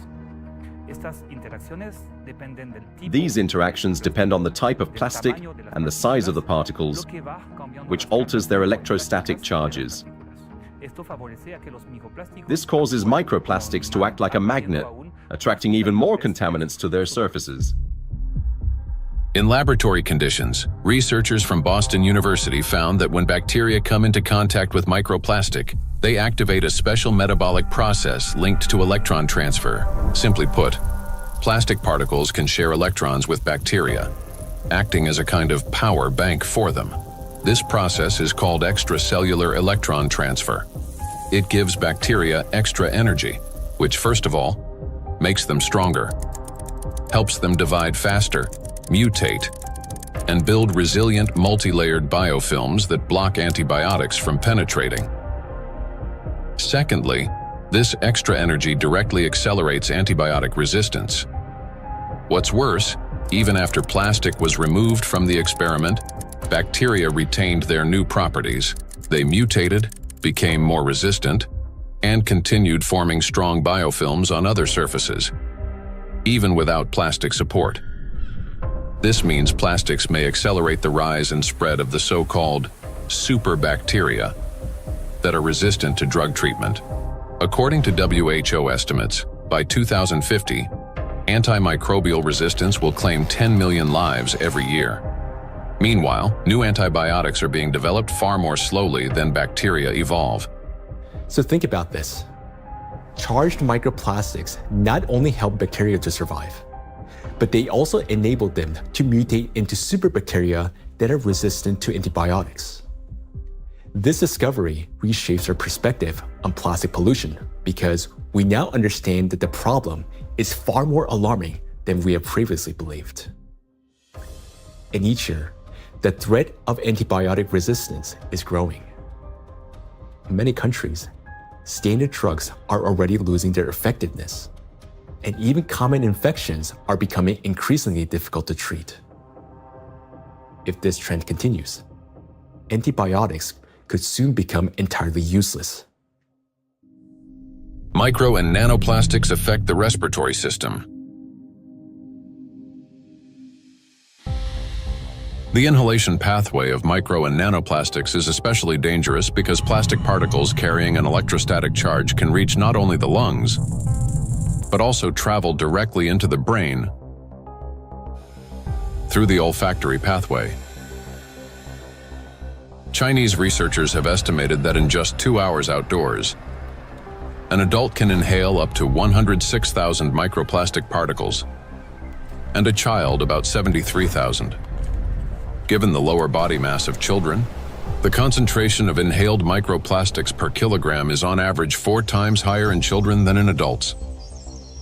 Once inside the respiratory tract, micro and nanoplastic particles carrying an electrostatic charge trigger a chain of destructive reactions in every cell of the bronchi and lungs.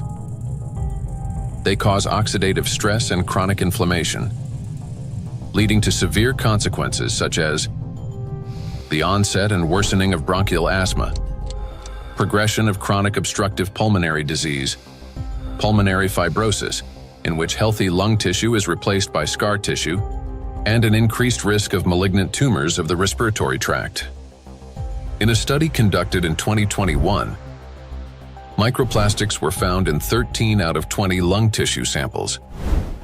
In patients with respiratory diseases, particles were found in every sample of throat phlegm. What's more, plastic fibers have been discovered in malignant lung tumors. According to the World Health Organization, lower respiratory tract infections remain the world's deadliest infectious disease and rank among the top 5 leading causes of death. Cancer of the trachea, bronchi, and lungs ranks 6th among the leading causes of death. Micro and nanoplastics disrupt the functioning of the heart and blood vessels. Cardiovascular diseases are the leading cause of death worldwide. Despite tremendous efforts by the scientific community to develop and introduce innovative treatments, both the incidence and mortality from these diseases continue to rise. How do micro and nanoplastics damage the heart and blood vessels? The main thing electrostatically charged nanoplastics do is they destroy the mitochondria inside our cells. The heart is one of the body's most energy-demanding organs, and it's the mitochondria, the energy producers, that give it the power for every single beat. And when mitochondria start to malfunction, the heart literally stalls. It no longer has enough energy to maintain a normal rhythm or strong contractions. Heart attacks and strokes remain the world's leading causes of death among all diseases. In this context, it's especially alarming that scientists have found micro and nanoplastics inside atherosclerotic plaques, dense deposits within arterial walls that narrow the vessels and can obstruct blood flow. When a vessel becomes constricted or a clot forms, blood circulation to the heart or brain is disrupted, sharply increasing the risk of a heart attack or stroke. Research shows that when microplastics are present in carotid artery plaques, the risk of these life-threatening events and fatal outcomes rises by 4.5 times. Micro and nanoplastic particles trigger blood clot formation. When micro and nanoplastics enter the bloodstream, they don't simply drift there passively. Because of their electrostatic charge, plastic particles stick to vessel walls and attract blood proteins and cells. These coated particles damage the endothelium, the ultra-thin layer of cells lining the inside of blood vessels. The endothelium is like an intelligent shell of the vessels. It regulates their dilation and constriction, controls blood clotting, and protects against inflammation. However, under the influence of micro and nanoplastics, this system breaks down, leading to chronic inflammation and an increased risk of thrombosis. In addition, electrostatically charged microplastics can interact with blood cells, platelets and red blood cells, disrupting their normal behavior. Under normal conditions, red blood cells carry a negative surface charge called the zeta potential, which keeps them from sticking together and allows blood to flow freely, even through the tiniest capillaries. But when exposed to microplastics, this charge decreases. Red blood cells begin to clump together, blood viscosity rises, and clot formation starts. As a result, clots appear in the vessels, obstructing blood flow, which is especially dangerous for the brain, heart, and eyes. This consequently increases the risk of chronic fatigue, vision disorders, hypertension, heart attack, and stroke. Nanoplastics interact with cell membranes. Positively charged nanoparticles are strongly attracted to negatively charged components, leading to disruption of membrane integrity, for example, in red blood cells, platelets, and endothelial cells. Micro and nanoplastics induce the development of cancer. The rise in cancer rates worldwide is absolutely frightening. I think it's very legitimate to call it an epidemic. The statistics are sobering. The World Health Organization estimated that in 2020, worldwide there was about 18.1 million new cases of cancer, whereas in 2022, just 2 years later, it's gone from 18.1 million up to nearly 20 million.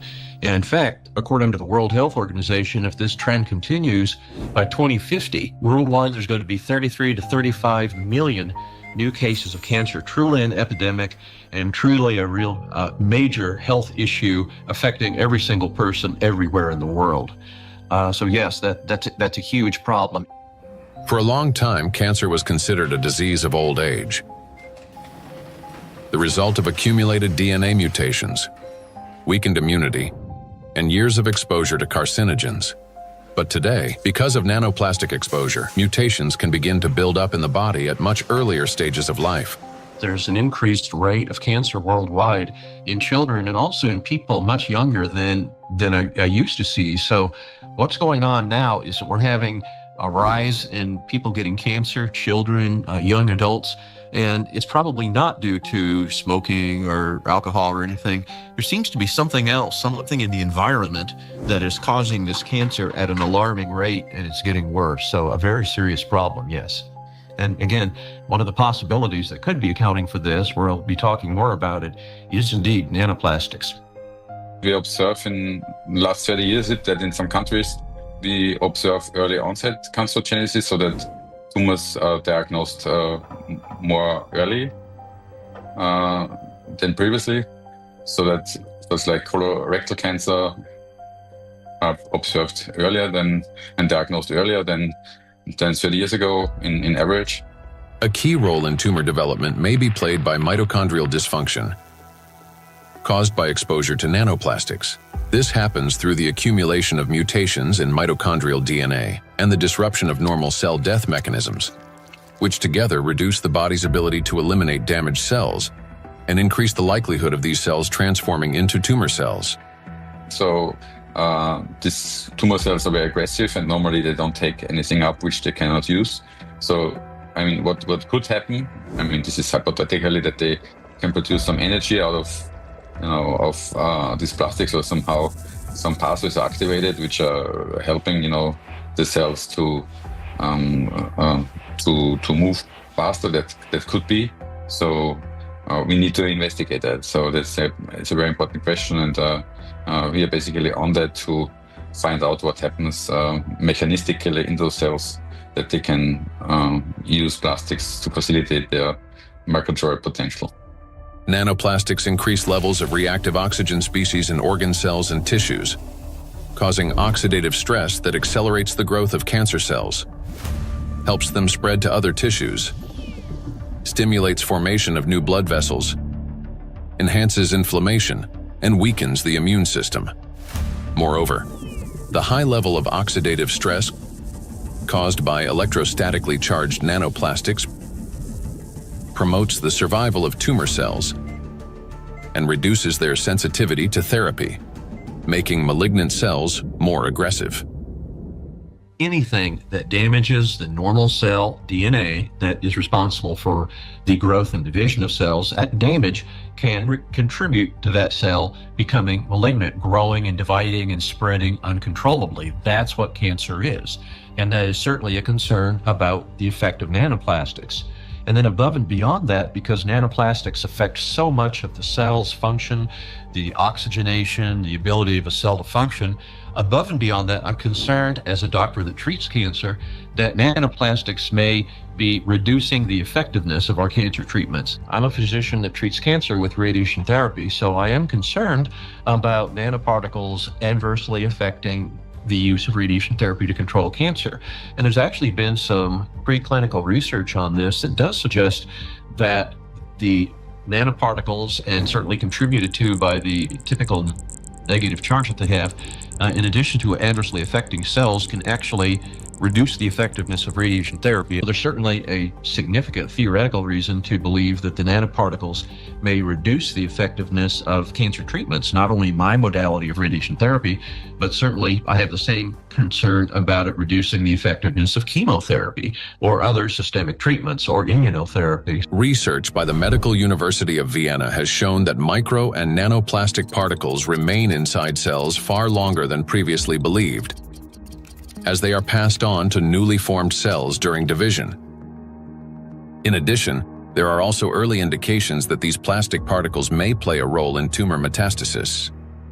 So that's one of the problems, that the tumor grows very quickly and then also disseminates. And what we observed is that these particles are kept by the cells even after cell division, and then they are helping the cells to migrate quicker, so they can move quicker. And that's a property which we also observe in tumor cells when they are in the body, so that they can move to other places and even metastasize. And so we have to assume that also in the body, that these tumor cells can basically use those plastics to proliferate and move around in the body. When I came to this plastic topic, I thought myself, that this is, we introduce here material which is potentially toxic, potentially accumulating over the years, over the decades of the centuries, so maybe for a very long time, affecting our health, but also the evolution. I not only mean the cancer evolution of how cancers originate, but even the evolution of new species and the evolution of the whole ecosystems. Nanoplastics affect every system in the human body. They act as a trigger, setting off a cascade of processes that lead to serious illnesses, all because of their electrical charge. Today, we know that nanoplastics play a significant role in the development of conditions that have become the leading causes of death worldwide.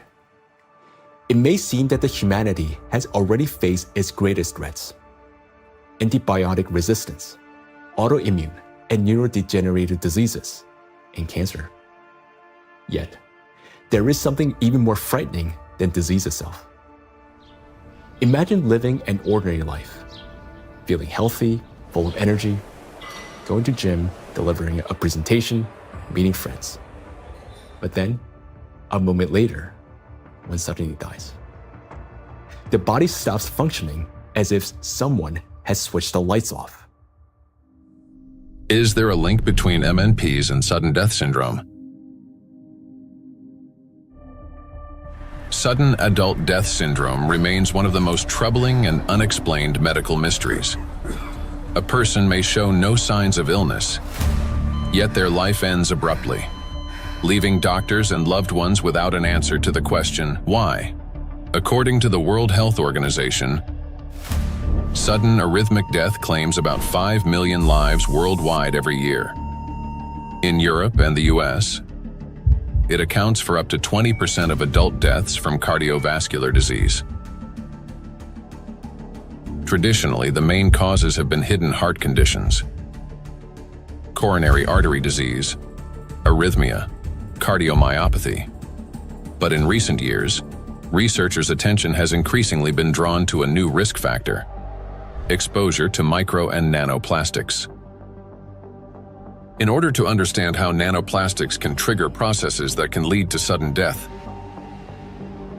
let's recall what they can do. As we know, the most destructive property of nanoplastic is the electrostatic charge on its surface,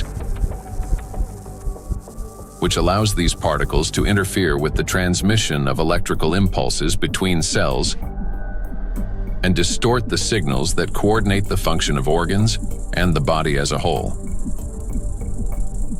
And because this same electrostatic charge can also disrupt mitochondrial function in every cell, leading to energy deficiency, inflammation, and ultimately cell death, the greatest danger arises in the most energy-consuming organs, the brain and the heart,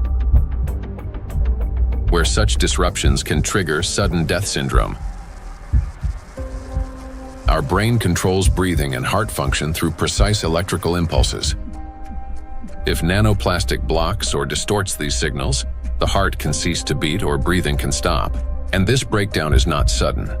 It results from a gradual accumulation of disruptions. That is, the signals from the brain's cardiovascular center become increasingly distorted and unstable, step by step, impairing the transmission of electrical impulses within the heart muscle. While this initially appears as arrhythmias, the heart beating too fast, too slowly, or irregularly, these malfunctions worsens and eventually reach a critical threshold, at which point the rhythm collapses and the heart stops. To those nearby, it may seem instantaneous, but in reality, the failure has been long developing over time. A similar process affects breathing. Signals from the brain's respiratory center, under the influence of nanoplastics' electrostatic charge, become progressively more erratic. After the critical threshold is crossed and the brain's commands can no longer get through, breathing stops entirely. In other words, sudden death is the final outcome of a gradual dysregulation of the heart and breathing, a process that silently progresses until it crosses a point of no return. And while we go about our daily routines making plans for the future, nanoplastics continue to damage our bodies cell by cell, day after day. It is terrifying to realize how severely nanoplastics affect the human body. Even more disturbing is the fact that we cannot control our exposure to them. Nanoplastics enter our bodies constantly through the air we breathe, the water we drink, and the food we eat. This has already become our everyday reality. Today, we know that nanoplastics can disrupt the control centers in our brains for breathing and heartbeat, causing arrhythmias, bronchospasm, and pulmonary edema, which can result in sudden death. Yet, what's more alarming is how little we still know. Research on nanoplastics has only just begun, and we're only starting to grasp the true scale of this threat. But make no mistake, everything you have heard so far isn't science fiction. These are actual biological mechanisms triggered by electrostatically charged nanoplastics. They attack every system of our body, contributing to chronic illnesses and even causing a sudden death. But their impact reaches beyond the current generation. These nanoplastics are already affecting our children and even our ability to bring new life into the world. Micro and nanoplastics destroy reproductive health. Current scientific evidence strongly indicates that mitochondrial dysfunction may be a root cause of infertility in both men and women, as well as negatively affecting conception, pregnancy, and embryonic development. For men, fertility depends on producing a sufficient number of healthy sperm cells that not only survive, but also possess adequate motility and the necessary energy to reach and fertilize an egg. That energy comes from mitochondria, which provides the ATP required for sperm movement. When mitochondrial function, however, is damaged or becomes unstable, sperm motility decreases, and even shape and structure of sperm cells can be altered, directly reducing the ability to conceive. From 1973 to 2018, the global sperm count in men declined by more than 60%. We have maybe here two important points if it comes to fertility, because it's not, it's the additives definitely, and we know that for quite some time that additives have endocrine disrupting or may have endocrine disrupting properties, and that can influence the fertility, but also they can be part of the particles themselves, because the particles, you know, in many ways can have already added these endocrine disruptors, or they can also have them as the corona, so they can integrate them into the surface of the particles and then enter the body via the particles as a Trojan horse, basically. So you can have both ways. In studies conducted by Chinese scientists, microplastic was found in every semen sample. Its impact on sperm cells is both rapid and destructive. Within just 30 minutes of exposure, mitochondrial function is disrupted and DNA damage begins. This reduces sperm viability and makes conception nearly impossible. Animal studies have shown that micro and nanoplastics can accumulate in the testes, cause testosterone deficiency, and impair spermatogenesis. Micro and nanoplastics disrupt erectile function.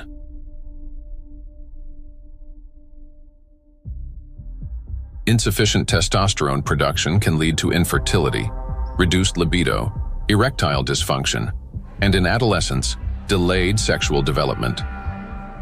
Producing testosterone requires large amounts of energy in the form of ATP.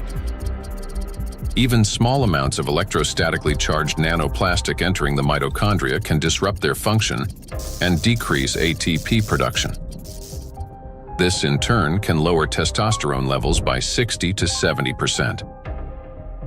Such a drop impairs blood flow in the corpora cavernosa, the structures of the penis responsible for erection.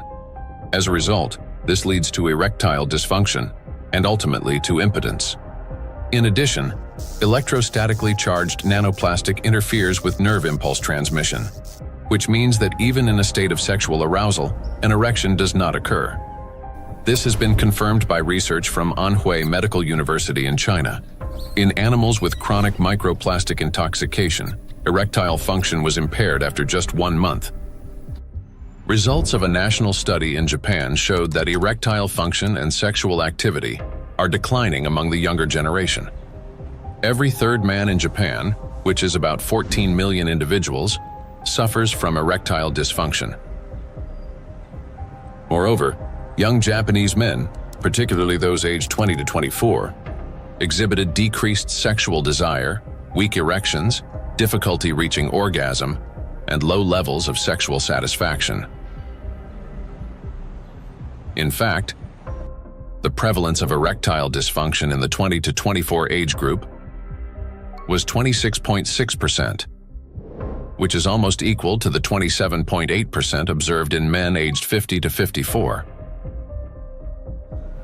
This alarming trend is not confined to Japan only.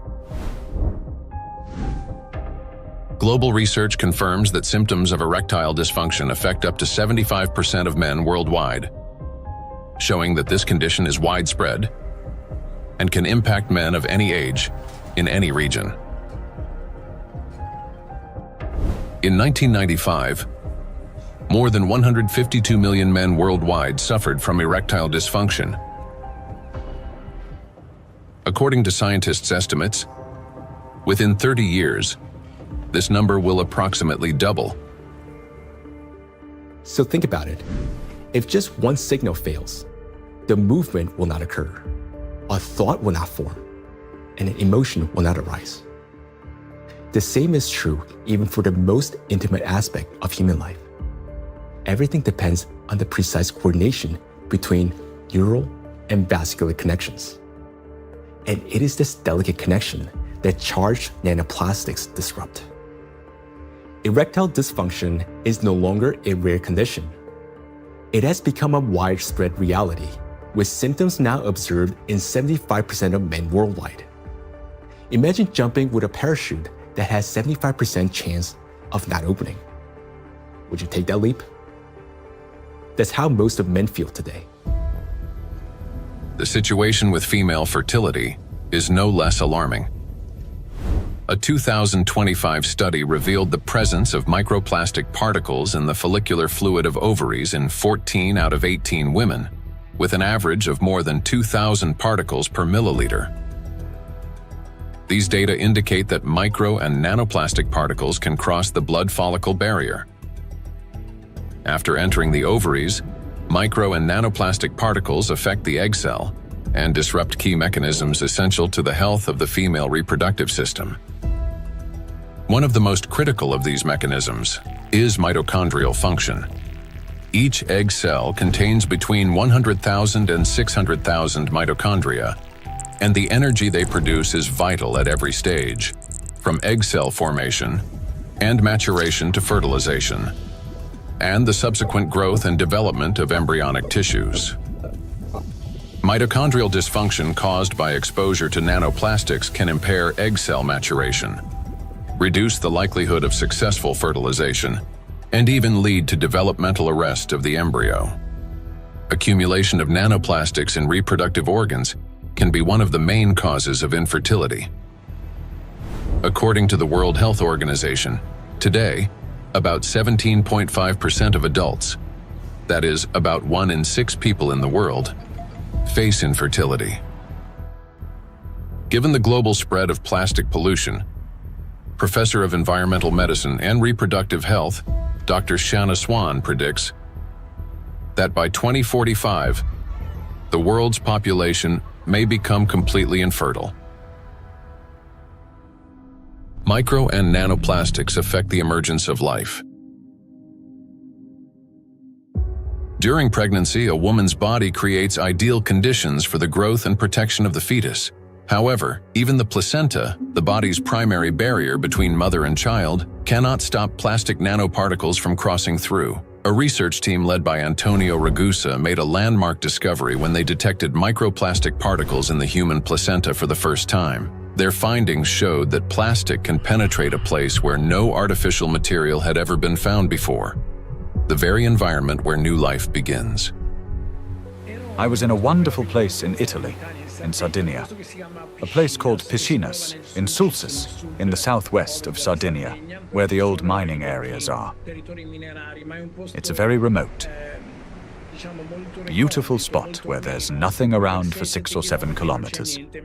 While I was walking, I suddenly saw these bright, colorful, sparkling things on the beach. I asked my wife, "What is this?" She looked at me a little puzzled and said, "Well, it's plastic." I said, "Plastic? How could plastic get here when there's nothing for 7 or 8 kilometers in any direction?"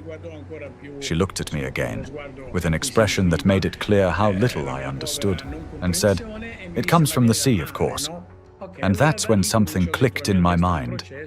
If plastic can spread through the ocean and end up in such untouched places, then it could also reach the inside of the womb, and so inside the bodies of babies. Naturally, from that intuition, I started pursuing this line of research. I'm a gynecologist. I help deliver babies. So I knew about plastics as much as everyone else, until a certain point. But I began reading and studying, and I reached out to some scientists who worked with microscopes. One of them was a brilliant professor working on the opposite side of Italy, in the Marsh region. She used a Raman microscope. A Raman microscope allows you to examine tissues and determine whether they have plastics inside them. Now we call it plastics, for simplicity. But of course, the term plastics covers a wide range of materials. There are dozens and dozens of different plastics. Let's say they are tiny pieces, polymers, that is, infinitely repeated tiny pieces of certain materials that we use every day, throughout the day. So we sent placentas to this professor, and she did an excellent job. She was able to locate and identify plastics inside placentas for the first time. The article we published in 2021 caused a bit of a scandal because the idea of plastics inside the placenta, inside our babies, was shocking to people. Because the plastic we find in the oceans is the same plastic we ultimately find in children. Micro and nanoplastics affect a child in the womb. Plastic triggers inflammation and disrupts blood flow in the placenta. This means the fetus receives less oxygen and fewer nutrients, increasing the risk of intrauterine growth restriction, hypoxia, and preterm birth. The more plastic there is in the placenta, the more likely it is that babies, unfortunately, are born prematurely. And these babies also tend to be smaller compared to those with lower levels of plastic exposure. We have to recognize that premature birth is the main problem facing humans today. In Italy, it's about 7%. In the United States, where the healthcare system is clearly less effective than Italy's, 12% of babies are born prematurely. So, in this sense, an increase in this number would mean an even greater burden for humanity, biologically, for families, and for everyone involved, and of course, economically, for those who care about costs. We know that these particles can be taken up by these particles going through the placenta and then being found in the embryo, and therefore indicating that already in very early life we have an exposure also to the embryo. The electrostatic charge carried by nanoplastics is especially dangerous in embryonic tissues, where even minor disruptions can lead to developmental abnormalities. In other words, nanoplastics begin harming the child's body even at the very earliest stages of its formation. Over the past 2 decades, physicians have documented an alarming increase in congenital birth defects. For instance, Chinese researchers have found that in China, the rate of such defects has nearly tripled. Similar trends have been observed in other countries. One of the fastest-growing congenital abnormalities in newborns is gastroschisis, a defect of the anterior abdominal wall in which loops of the intestine and sometimes other organs protrude through an opening in the abdominal cavity. The prevalence of this defect has increased over the past 3 decades.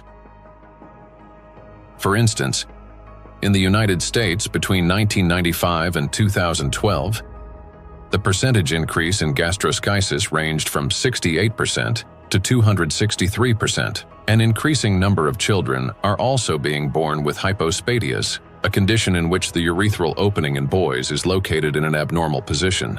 In the United States, the incidence of hypospadias has risen by approximately 17% over the past 20 years. A recent growing number of cases involving congenital heart defects, Down syndrome, and other developmental anomalies have also been reported. Impact of micro and nanoplastics on children after birth. After birth, children continue to be exposed to micro and nanoplastic particles. Plastic baby bottles, food packaging, and toys are all sources of contamination. When a baby bottle containing warm water is shaken, up to 16 million microplastic particles per liter can be released. Hot water and sterilization further accelerate this process. As a result, infants are exposed daily to millions of microplastic particles and trillions of nanoplastics. Scientists have even detected microplastic in human breast milk. Research has shown that nearly 40% of breast milk samples, one of the most essential sources of infant nutrition, already contain hazardous plastic microparticles. Due to their higher metabolic rate and breathing frequency, children take in more air, water, and food per unit of body weight than adults. Consequently, at the same level of environmental contamination, their bodies absorb higher doses of microplastic. Moreover, the protective barriers in a child's body are not yet fully developed. This means plastic particles can penetrate tissues more easily and accumulate at higher concentrations. For example, in children under 2 years of age, the ethmoid bone is not yet fully formed, and its openings are wider, allowing plastic particles to pass more easily through the olfactory nerves directly into the brain. Plastic is an infiltrator, and it's mainly children who are affected by it. In our scientific article that drew a lot of attention and was widely cited, we called them cyborg babies, meaning babies who are made of organic material, but also inorganic material like plastic. These babies are smaller. They generally have smaller brains, and very few end up with lower levels of plastic in their bodies. They're not completely free of it, since plastic is everywhere, but with lower levels of plastic. Because of the electrostatic charge of micro and nanoplastic particles, as well as the presence of bisphenols and phthalates, the endocrine and reproductive systems of children are particularly vulnerable. These substances interfere with the formation and development of the reproductive organs, potentially leading to infertility later in life. Given scientific projections that by 2045 humanity could face widespread infertility, children born after 2020 may have a high likelihood of being unable to conceive their own offspring. I have 2 little daughters, and for me personally, everything we have just heard is terrifying. The truth is that we still don't fully understand the catastrophic consequences of our children being exposed to micro nanoplastics. Or, as Dr. Ragusa put it, they have become cyborg children. We're only beginning to grasp the full scale of this reality. And it is truly heartbreaking to look at small children and realize that they may never be able to have children of their own. Not to mention that their lives are already at risk today. The immune system is also at risk. In early childhood, it is still learning to distinguish between friends and foes. Exposure to microplastics can disrupt this process, increasing the risk of allergies, eczema, food intolerances, and even autoimmune diseases. But it also has long-term consequences by which cell programming determines diseases that will then manifest themselves when a person reaches adulthood. That is, at 40 or 50 years of age. And these are diseases that are currently overwhelming, if not outright damaging, our world. They're the so-called non-communicable diseases: obesity, hypertension, diabetes, and metabolic syndrome. A child's brain is especially vulnerable in the first years of life, a critical period of rapid nervous system development when neurons are formed and complex neural connections are established. However, electrostatically charged nanoplastic can interfere with these delicate processes by inducing inflammation, damaging immature nerve cells, and impeding their development. As a result, memory, attention, and learning abilities may be impaired, and emotional instability can arise. Over time, this may manifest as anxiety, learning difficulties, and episodes of aggression. In addition, studies indicate a potential link between exposure to micro and nanoplastic and the development of autism spectrum disorders. Given the breadth of damage that electrostatically charged micro and nanoplastics can inflict on the human body, the scientific community may need to examine their possible role in the rapid rise of autism more closely. For me as a father, it is heartbreaking to realize how truly defenseless our children are. Micro and nanoplastics start affecting them from the very moment of conception, persist throughout fetal development, and continue their impact after birth. Unfortunately, the illnesses that we have already discussed are not the only conditions that micro and nanoplastics can trigger in children. According to statistics, Sudden infant death syndrome is among the leading causes of mortality in infants under 1 year old. This is when a seemingly healthy baby dies unexpectedly, and the cause remains unknown even after all examinations. The number of such tragedies is rising rapidly. In the United States, for example, the number of sudden infant deaths has increased by 12% between 2020 and 2022. It is unbearably tragic when there's no way to protect a child. Micro and nanoplastics and sudden infant death syndrome. Since nanoplastics can cause chronic inflammation in any tissue they penetrate, they can disrupt the formation of neural connections even before birth, including in the regions of the fetal brain that control breathing and heart function. After birth, the damaging influence of electrostatically charged nanoplastics continues. An infant's nervous system is still developing and remains highly unstable. Therefore, even minor disturbances in signal transmission can lead to respiratory or cardiac arrest. These very functions are often impaired in infants who die from sudden infant death syndrome. Moreover, when micro and nanoplastics damage mitochondria, the affected cells begin producing less energy. To compensate for this deficit, they increase the number of copies of mitochondrial DNA and expand their population of mitochondria. Studies have shown that children who died from sudden infant death syndrome had a significantly higher number of mitochondrial DNA copies in their cerebral cortex compared with control groups, suggesting that this number may serve as a biomarker in cases of sudden infant death syndrome. Thus, exposure to micro and nanoplastics may be a key factor in the development of sudden infant death syndrome, as well as in a range of pathologies that contribute to premature infant mortality. We are unable to protect ourselves, and worst of all, our children from the effects of micro and nanoplastics. While modern diagnostic equipment capable of accurately identifying the true causes of disease and death is still not available everywhere, we can say with high degree of confidence that nanoplastics contribute to the development of many illnesses and may accelerate their progression. In those rare cases where detailed postmortem examinations were conducted, researchers have found significant amounts of micro nanoplastic particles precisely in the affected organs and tissues. For example, in brain tissues, atherosclerotic plaques, malignant tumors, and other pathological formations.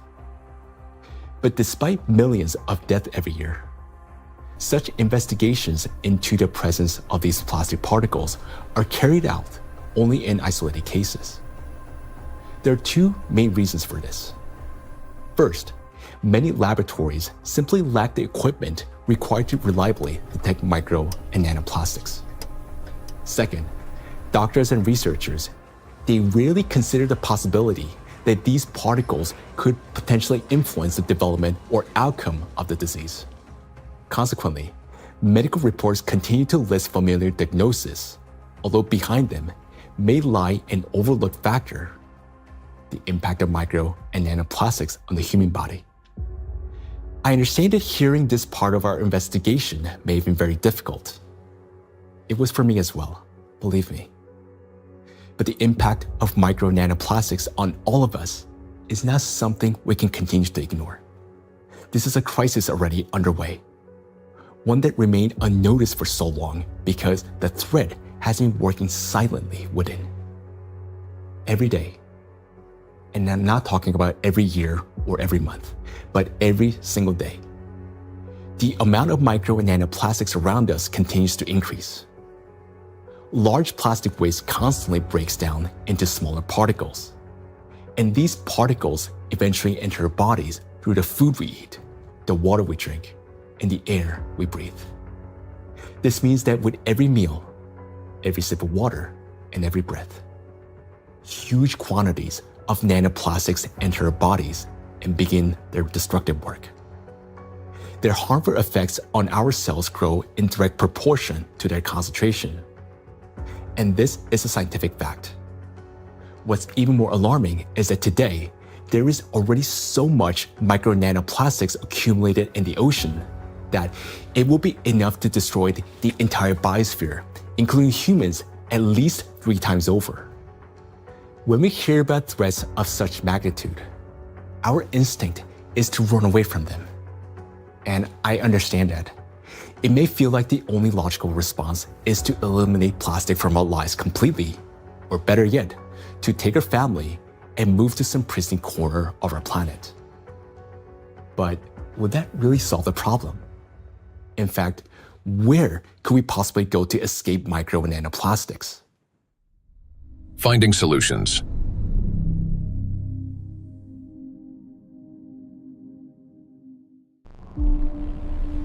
Exclusion zones.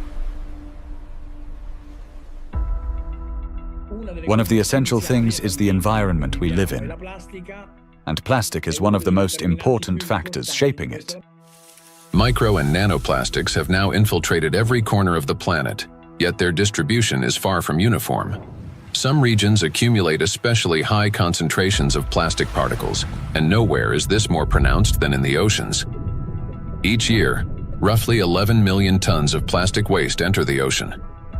The equivalent of an Eiffel Tower made entirely of plastic plunging into the sea every 8 hours, or about 1,100 such towers annually. Initially, these towers consist of bottles, bags, fishing nets, and other plastic garbage. Over time, under the influence of sunlight, waves, and weathering, they fragment into billions of invisible killers, micro and nanoplastic particles.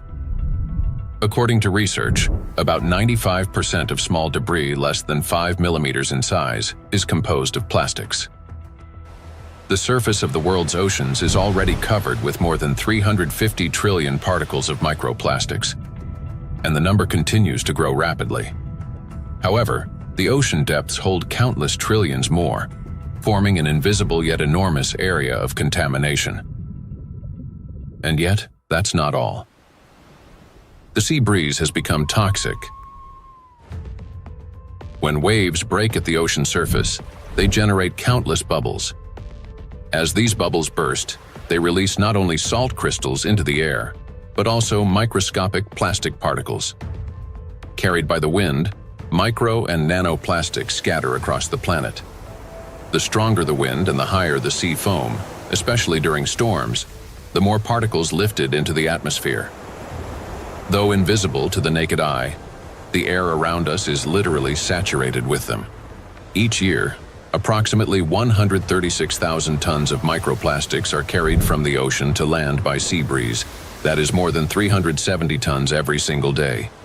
In the atmosphere, plastics are transported thousands of kilometers by air currents.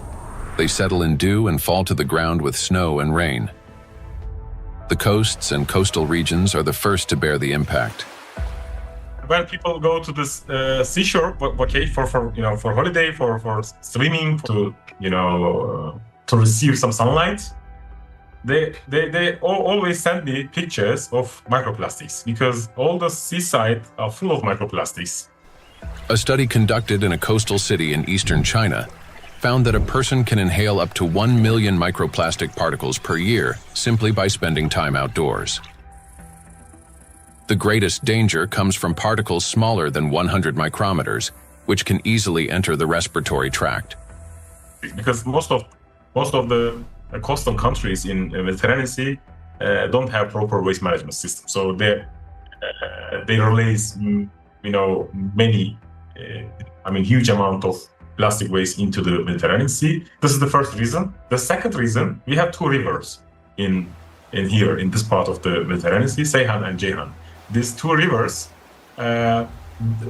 in 2 of the 5 most polluted rivers in the Mediterranean Sea. Recycling actually makes those 2 rivers most polluted rivers in the Mediterranean Sea. They carry more than 5,000 tons of plastic waste into Mediterranean Sea every year. It's too much. And also, the coastline in the Turkish coast has pollution like 31 kilogram per kilometer per day. Every day, 31 kilogram of plastic waste reach that coast in 1 kilometer coastline. It's too much. Just imagine, one plastic bottle is 10 gram or 15 gram. You can imagine how many plastic bottle strand on those coastlines. Dr. Sarju Ganatra is a cardiac oncologist and director of the Cardiac Oncology Program at Lehigh Hospital and Medical Center.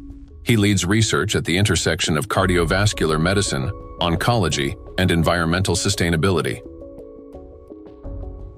According to his study, which was presented to the American Academy of Neurology, living in coastal areas is associated with an increased risk of brain and mobility disability.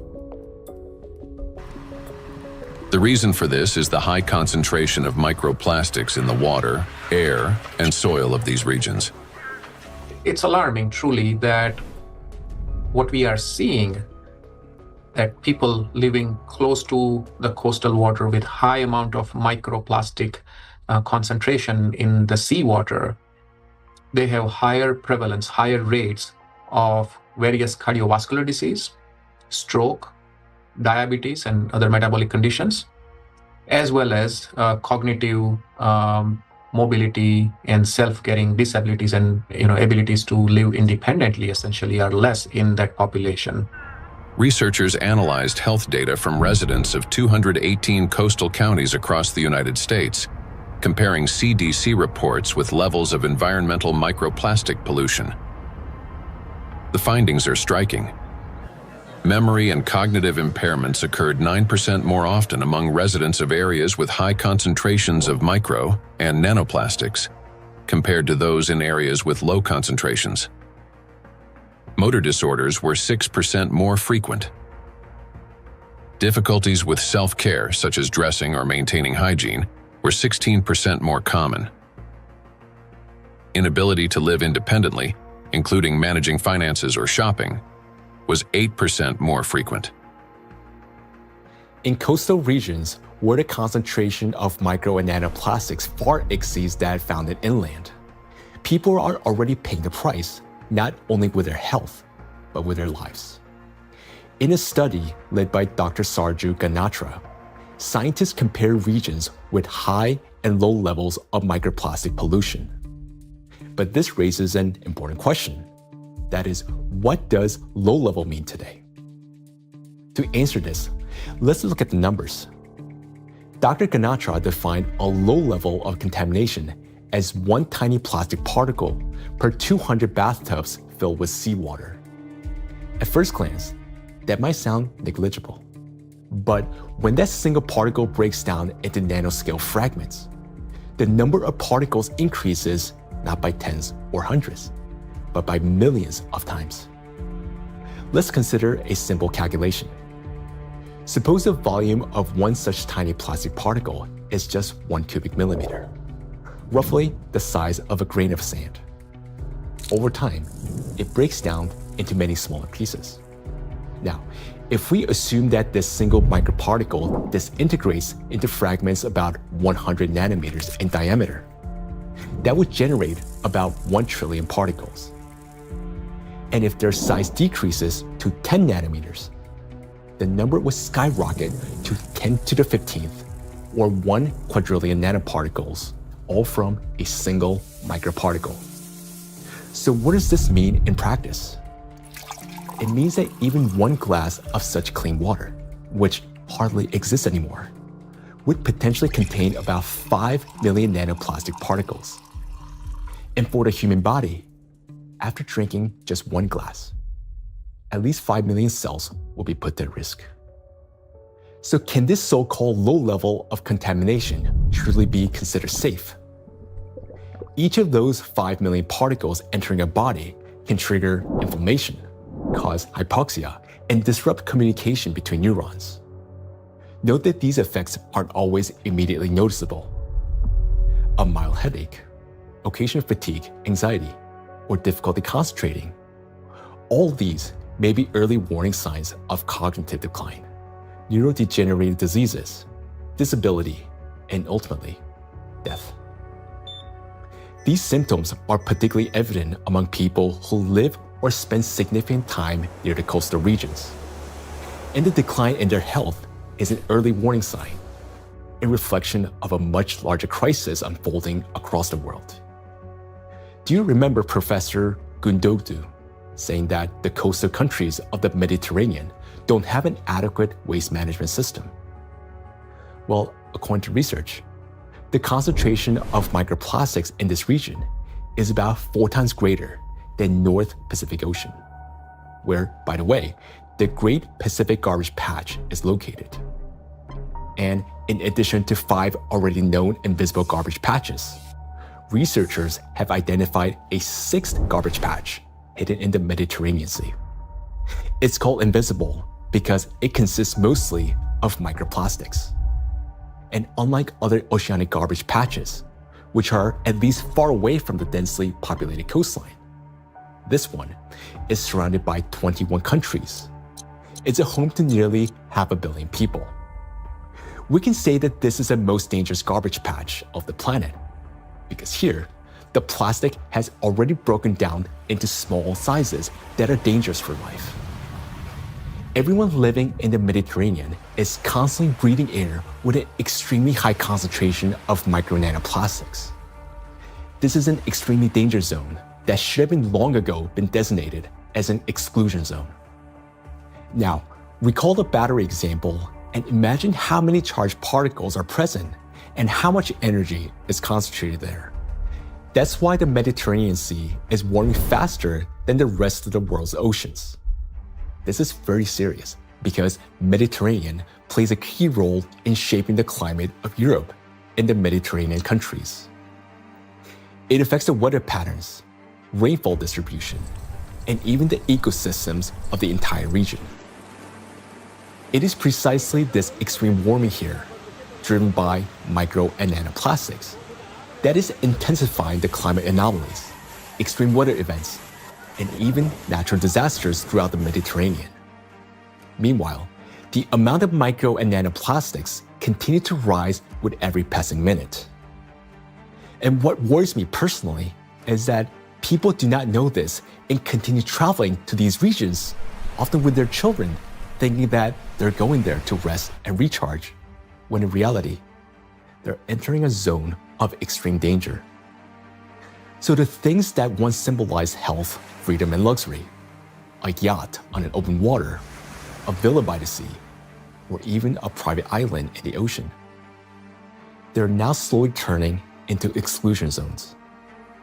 For now, this problem is mainly recognized by scientists, but it will soon become impossible for the public to ignore.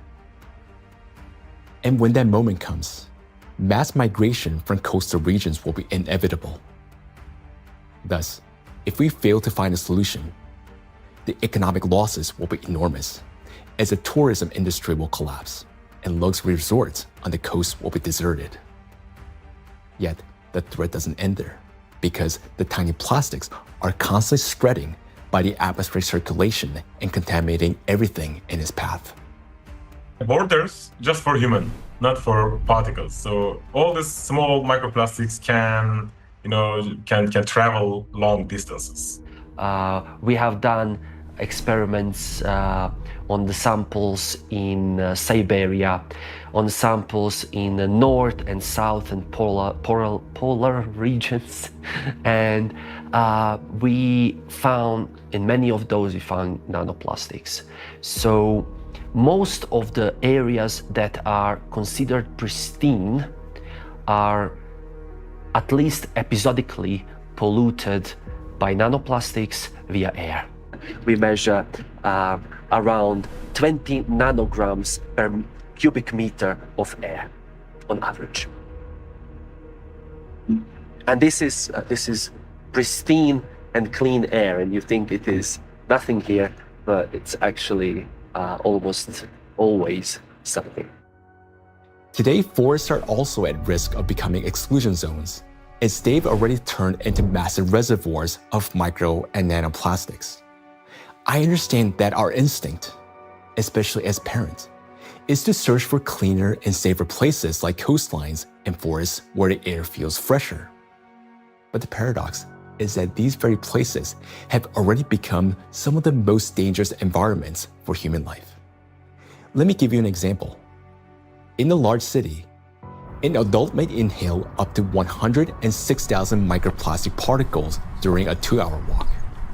Yet, in areas near the bodies of water, that number far exceeds that, and those 2 hours may be enough to trigger a cascade of diseases, whereas for some individual, a fatal outcome.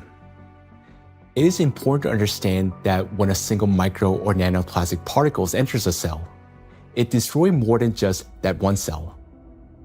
After the cell dies, the plastic particle is not eliminated from the body. It continues to move throughout the body, damaging other cells and triggering a chain reaction of destruction. This process is endless because plastics, as we know, can recharge and retain electric charge. The more microplastics enter a body, the faster this destruction spreads cell after cell, organ after organ. And time becomes critical here because our body has limited resources to fight this damage, while nanoplastics, they're not expelled.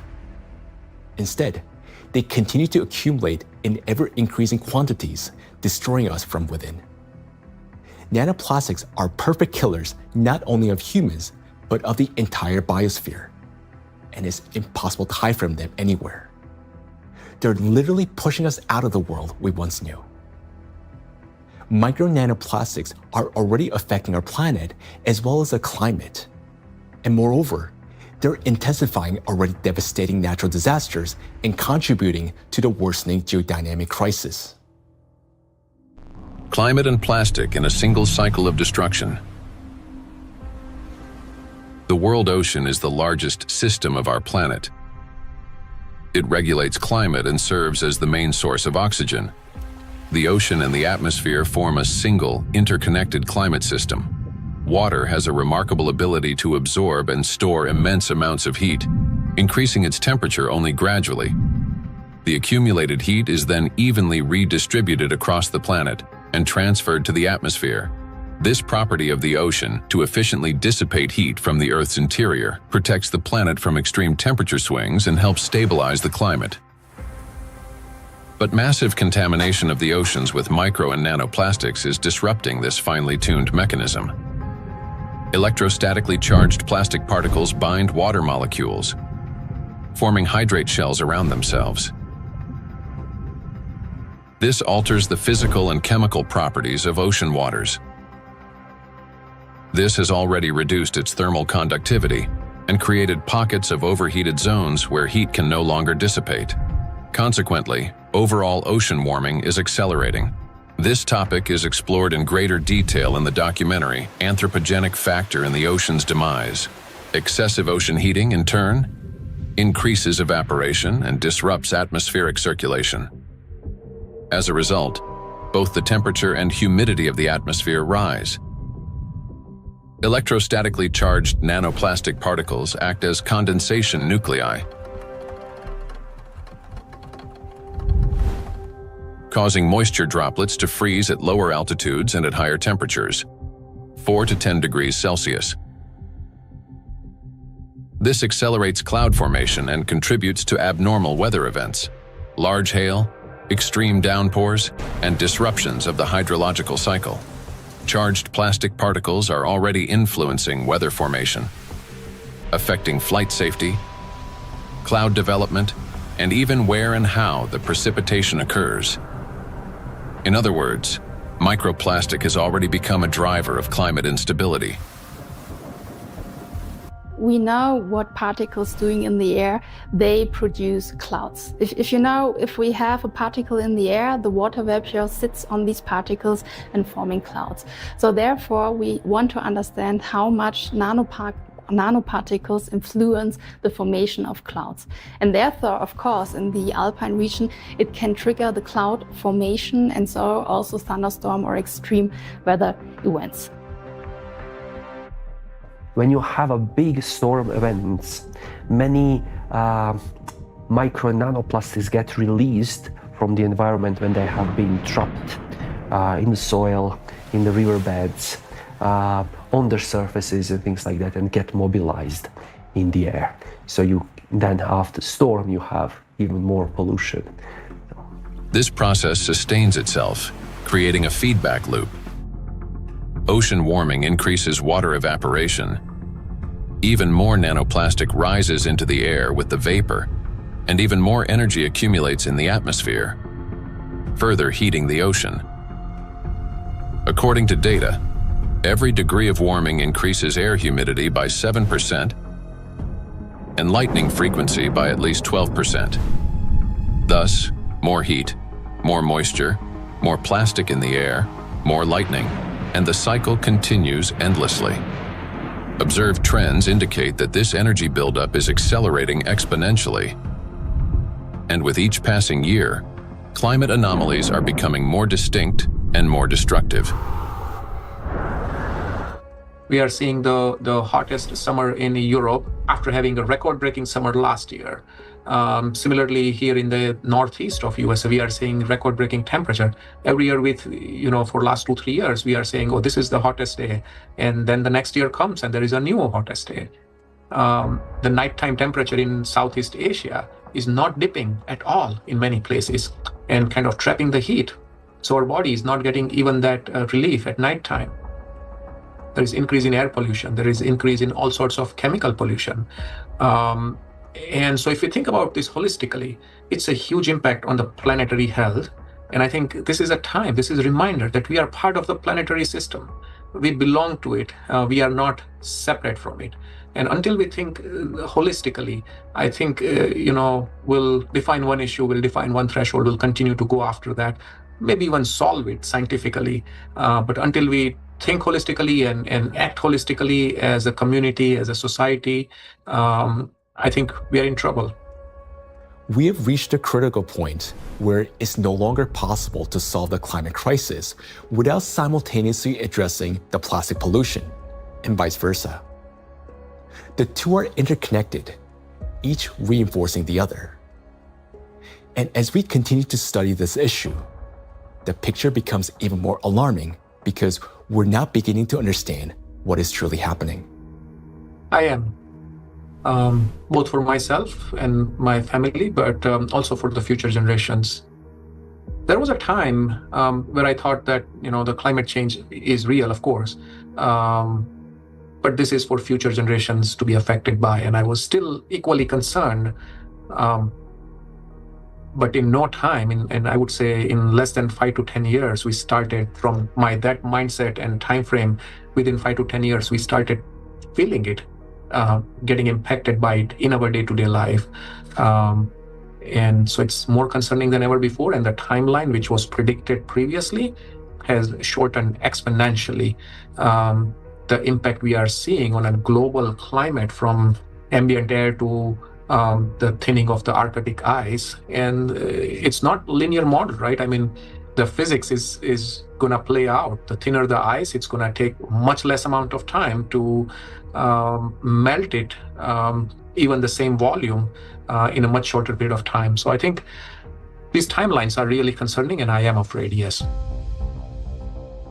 Indeed, many signs indicate that our planet's energy balance has been disrupted, and natural processes are intensifying exponentially. Consequently, we may have less and less time to respond, and nanoplastics are playing a key role in this acceleration. In the past, excess heat from the Earth's interior was removed gradually, step by step, yet effectively. It was first partially absorbed by the oceans, and then transferred into the atmosphere, and then finally released into the space. This sequential process prevented excess energy from accumulating within the Earth's interior or the atmosphere, allowing the planet to cool and reduce the thermal load on the inner layers. But today, this natural mechanism has been disrupted. Nanoplastics no longer merely affect the climate, but they also exacerbate the geodynamic crisis and intensify natural disasters by obstructing the release of heat from our planet's interior.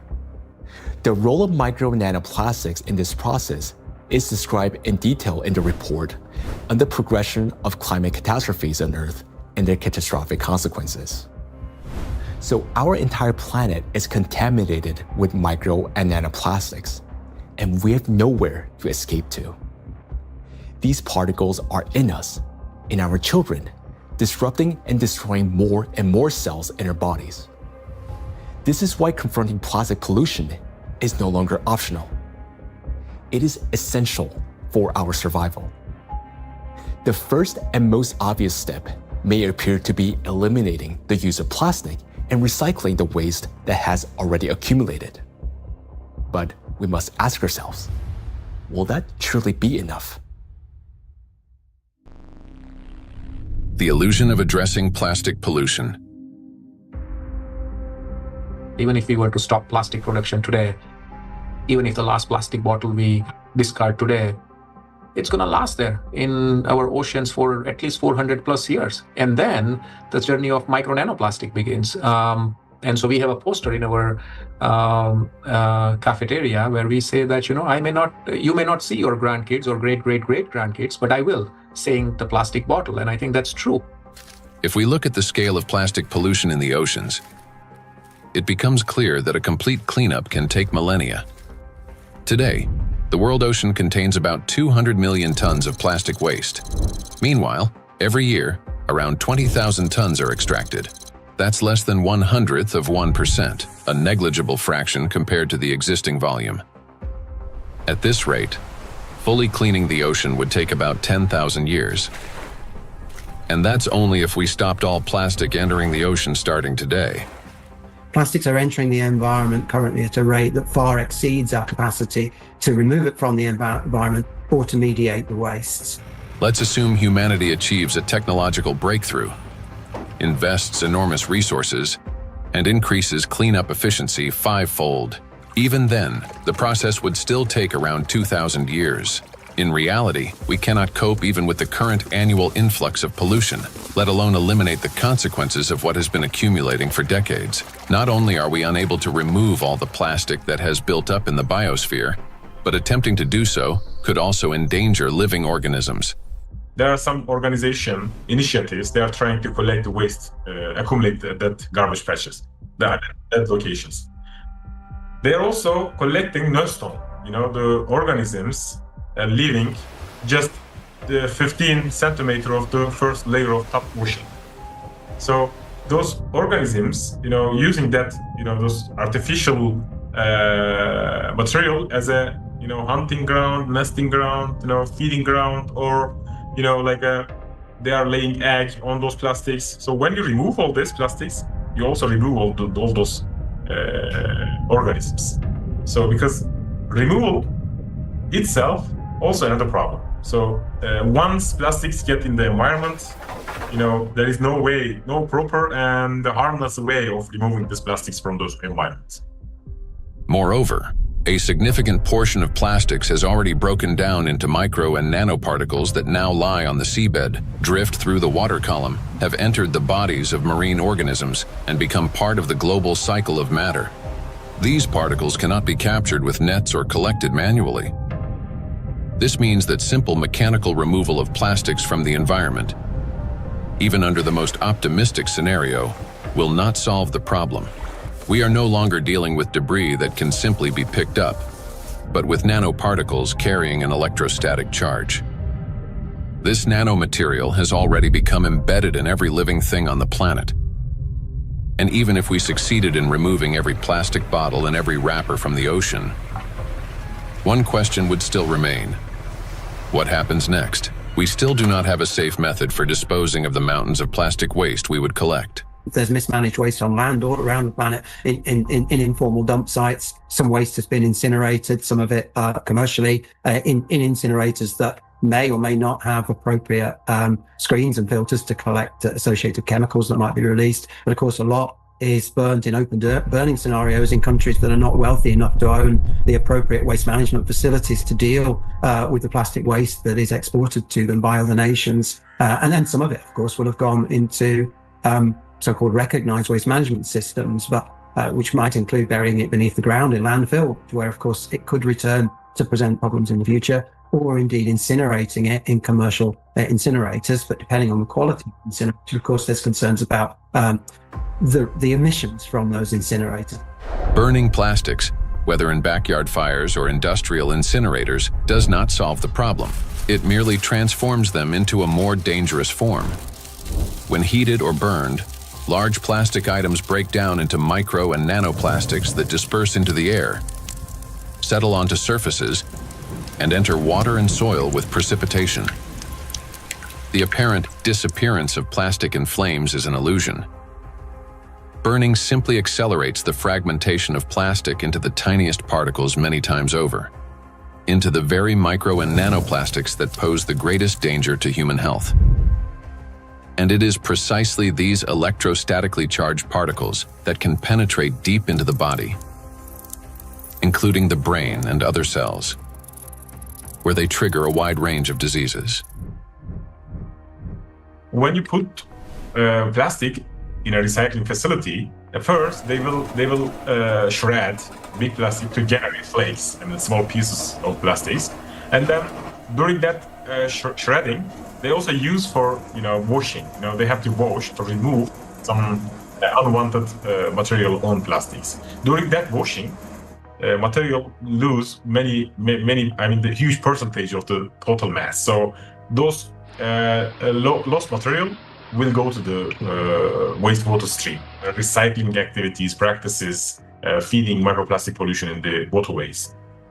A simple and regular recycling facility can generate billions microplastics and then release into the either wastewater stream or waterway. And unfortunately, what I see with some of the things that are claimed to be a solution is that they're not necessarily properly tried or tested before they're put into the market, and there may then be potential for unintended consequences.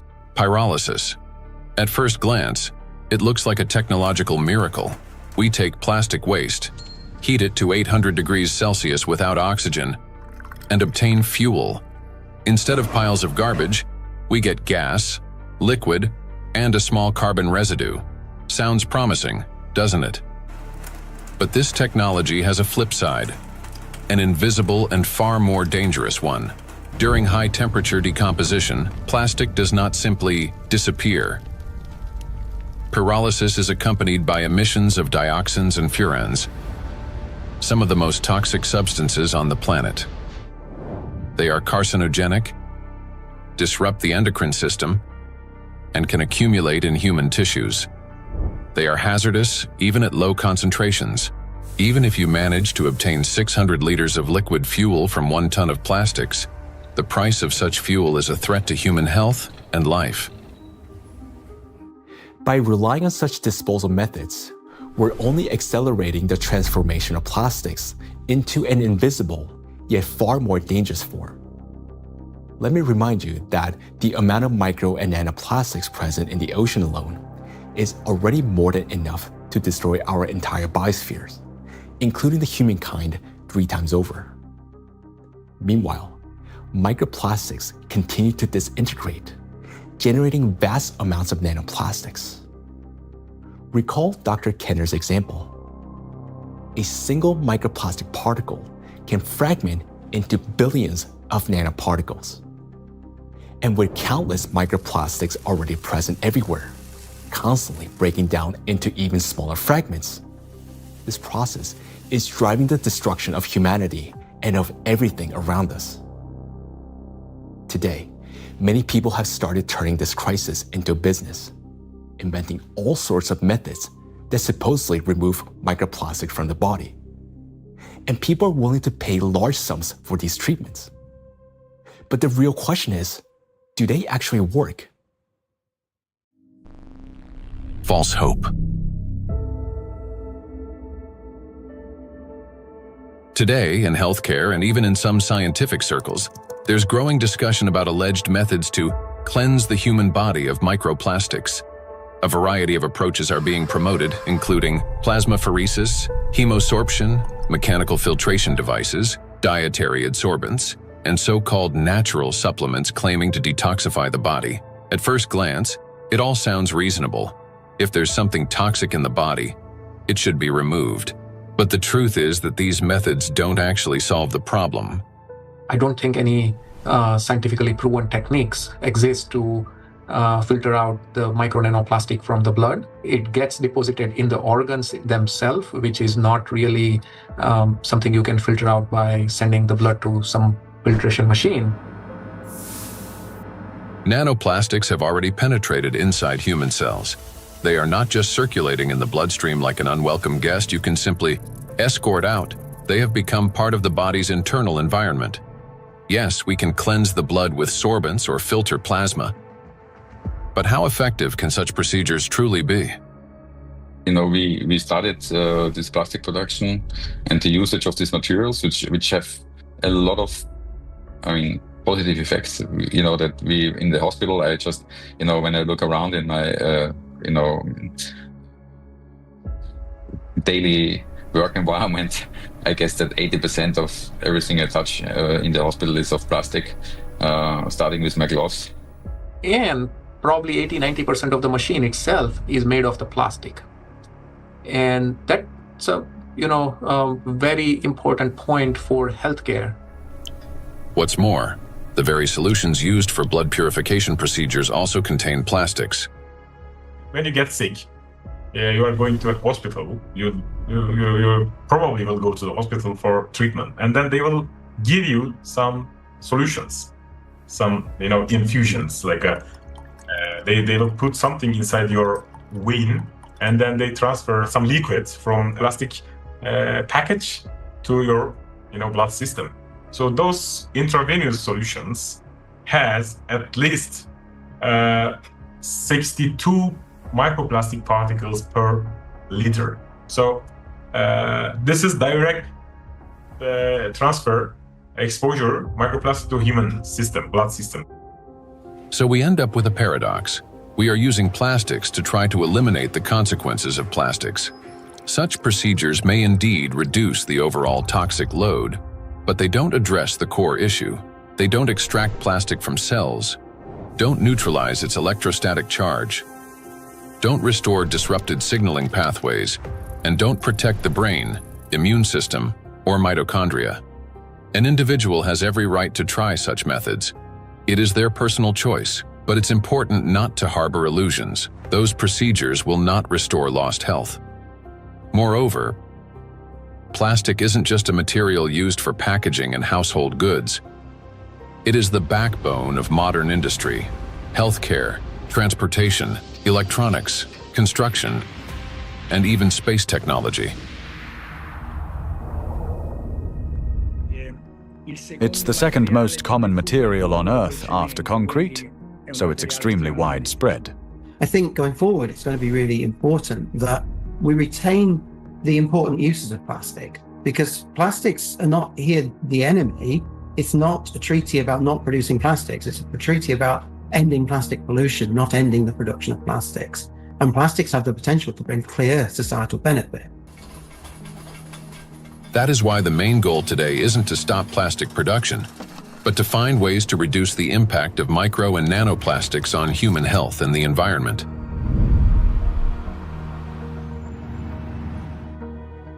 Creating false hope is extremely dangerous. It arises from a misunderstanding of reality and from basic ignorance. We must remember that the most dangerous plastic particles are those small enough to penetrate our cells.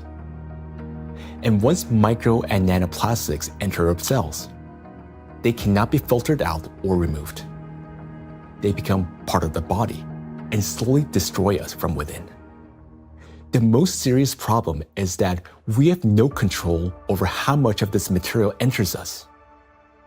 Nanoplastics can even penetrate the skin, for example, when we swim in the sea or lie in the sun.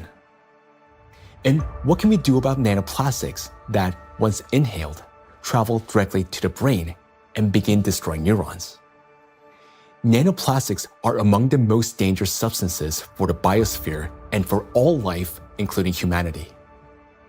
Yet, abandoning plastics altogether would be senseless because doing so would cause enormous global losses.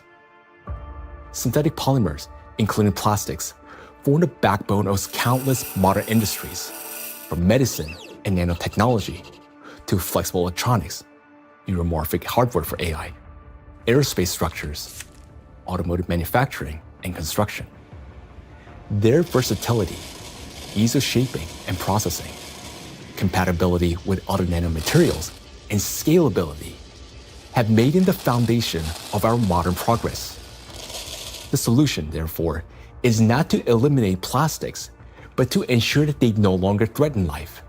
And the real path forward begins with understanding precisely what makes nanoplastics so dangerous.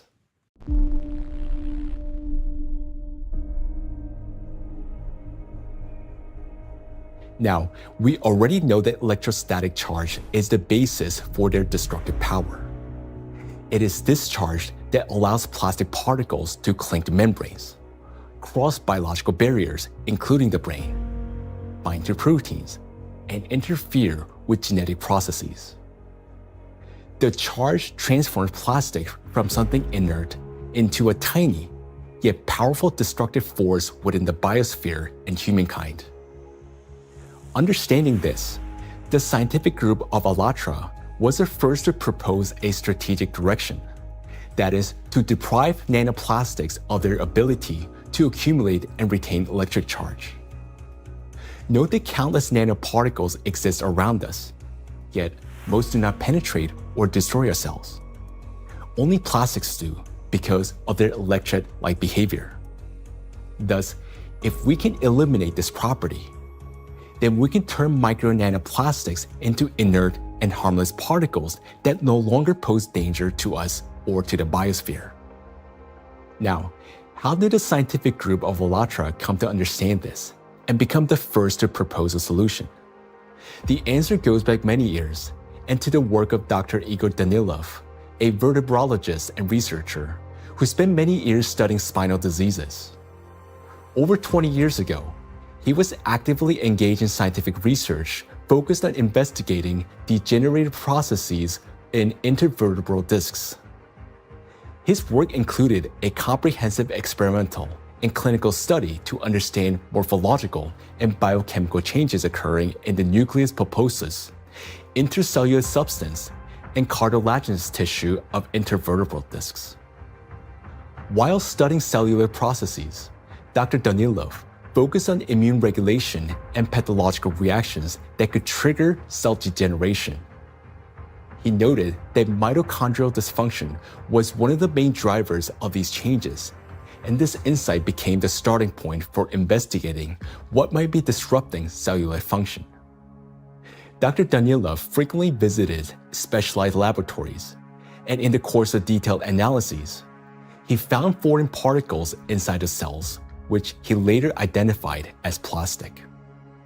This discovery became a key moment in his research, as he began to analyze possible mechanisms by which plastics affect cells. Through his investigations, Igor Danilov determined that the negative impact of tiny plastic particles on cells stems precisely due to the damage they cause to mitochondria. This conclusion was based on observations that cells containing these tiny plastic particles showed clear signs of mitochondrial dysfunction, which in turn exacerbated degenerative processes. Here, Igor Danilov suggested that the ability of plastic particles to penetrate cells may be due to their electrolyte behavior. That is, the ability to accumulate and retain electrostatic charge, which allows them to form a biological shell around themselves. This property enables the plastic particles to enter cells easily, avoid detection by the immune system, cross protected biological barriers, including the blood-brain barrier, disrupt normal cell function, and provoke degeneration and cell death. On this basis, Igor Danilov proposed that to neutralize these tiny plastic particles, we must deprive them of their ability to accumulate and retain charge. He shared his findings and projections about the harmful effects of tiny plastic particles with his colleagues from various medical fields, including surgeons, oncologists, cytologists, pathologists, and geneticists, as well as with biologists and chemists. Soon after, these specialists confirmed his alarming observation that these plastic particles do accumulate in critical organs in the body, such as the brain, heart, intestines, endocrine, and reproductive organs, where their presence can disrupt organ function and destroy our health. Igor Danilov's predictions were deeply concerning, especially in light of global trends, the rising production of plastics and the growing accumulation of plastic waste in oceans and ecosystems. Thus, more than 20 years ago, the scientific group of ALLATRA realized that micro and nanoplastics pose a serious threat not only to humans, but the entire biosphere. And each year, the number of these particles continues to grow, worsening the situation amid accelerating climate and geodynamic changes on the planet. The implications are far-reaching. If we can eliminate the charge from micro nanoplastics, we will not only eliminate their destructive impact on human health, but also remove the excess energy accumulating in the biosphere, the energy that currently fuels the geodynamic crisis and intensifies natural disasters. Thus, plastic would no longer act as a destabilizing factor, and many planetary threats could be mitigated at once if we can find a way to deprive nanoplastic of their ability to accumulate and retain charge. The question is, how can we achieve this?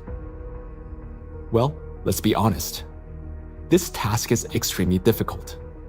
It will not be enough to simply figure out how to neutralize the electrolyte behavior of these tiny plastics in a test tube.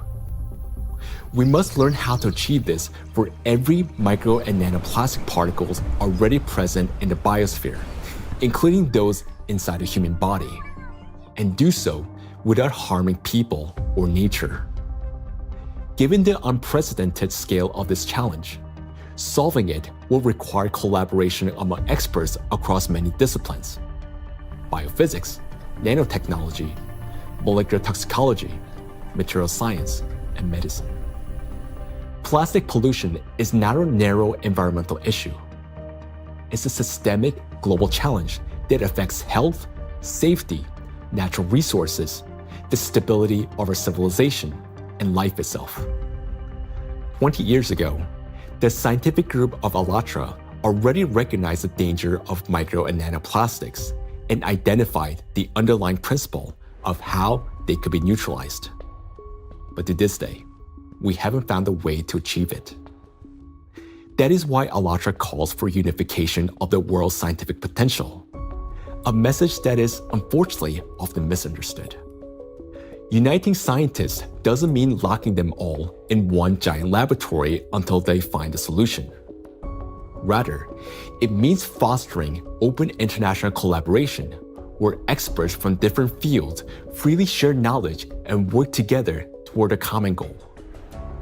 It's about aligning research methods, promoting open data exchange, developing compatible monitoring tools, and making coordinated policy decisions. The scientific community has already proven that such collaboration is possible when humanity unites around a common goal. Consider the Human Genome Project.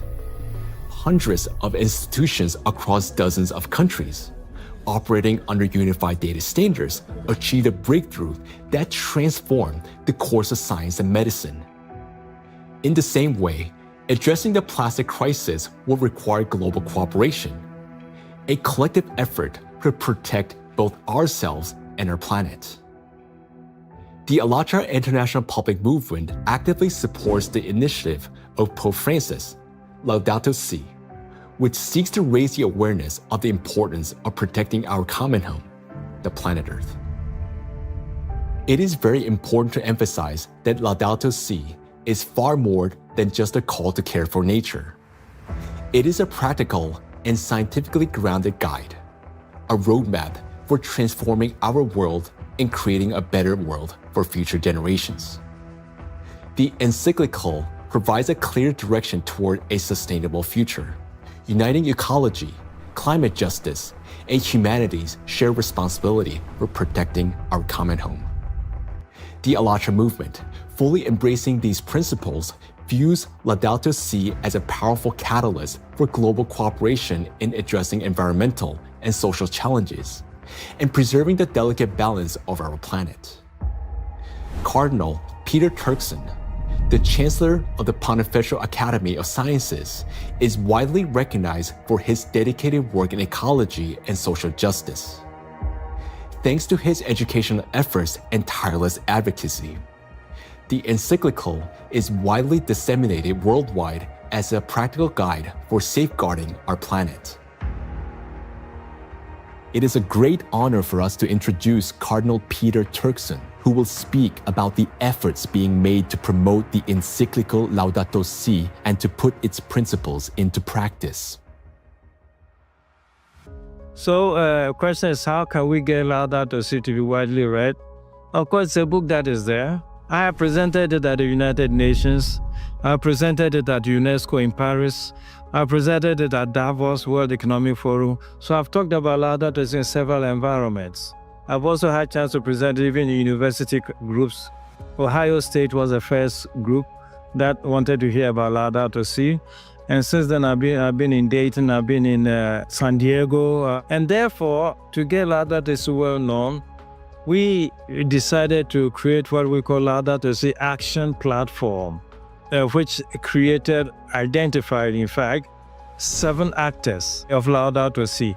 So churches means churches, mosques, synagogue, all places of worship, places of studies, basic university type of studies, educational centers, offices and factories. So we identified these 7 groups and say, okay, follow a team for 7 years and see what you get.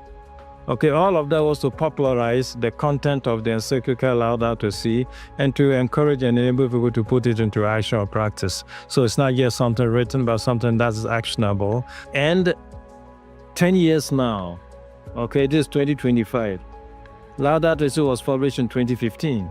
It's difficult to identify or talk about places we still have not heard of it. Personally, and from the point of view of our force, we've had occasion to kind of talk about this to different audiences and constituencies, but I still would not say that because of that it's known worldwide and by everybody and for everybody. We've tried our best and we'll continue to talk about it. And Pope Francis, to give this a big push, decided to create what they call Borgo Laudato Si. Over here in Rome, another initiative to get it known has been the development of what they call Laudato Si Diploma. There are various initiatives trying to do this. And the moment we get this established in universities, it attracts a lot of young people. And so, it becomes an occasion to spread knowledge of Laudato Si words. For its scientific and social contribution to the protection of our planet, ALLATRA received the blessing of His Holiness, Pope Francis. This spiritual encouragement to continue working toward the preservation of our planet greatly inspired the participants of ALLATRA and motivated them to pursue a deeper research into the problem of nanoplastics, a growing threat to all humanity and its future. This effort resulted in the publication of the scientific report, Nanoplastic in the Biosphere, from Molecular Impact to Planetary Crisis. And this was presented for the first time in May 2025 at the International Conference of the Centesimus Annus Pro Pontifex Foundation in the Vatican by the President of ALLATRA, Marina Ovtsinova. This documentary is based in part on that scientific report. Such fundamental study into the threat of nanoplastics became possible through the international cooperation between the scientific group of ALLATRA and the Bolivian Catholic University, San Pablo. We are a research team from the Bolivian Catholic University, San Pablo in Cochabamba.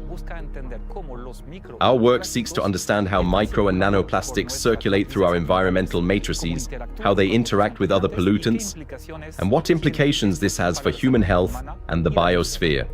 As part of the academic cooperation between the Bolivian Catholic University, San Pablo, and ALLATRA, we jointly prepared the report, Nanoplastics in the Biosphere, From Molecular Impact to Planetary Crisis. For the first time, a single document brings together comprehensive data on how micro and nanoplastics spread through the biosphere, enter food chains, and harm human health and ecosystems.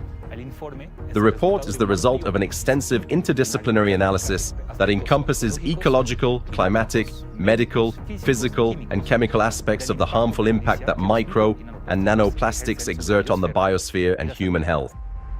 The global threats facing humanity require united international action. And today, we have a clear direction. Thanks to the scientific group of ALLATRA, we not only recognize a problem, but understand its underlying physical nature, the electric charge that gives nanoplastics their destructive power. By addressing this cause, that is, by removing that charge and disarming the killer, we can give the biosphere and ourselves a chance to prevail. So we must use the time we still have. And this is not an exaggeration.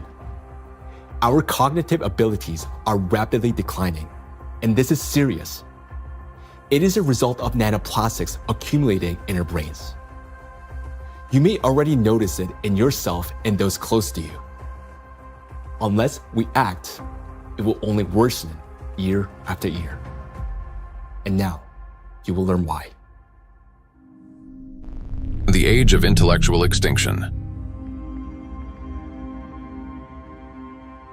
Throughout the 20th century, scientists observed a trend. Since 1932, IQ scores had been steadily rising. This phenomenon became known as the Flynn effect.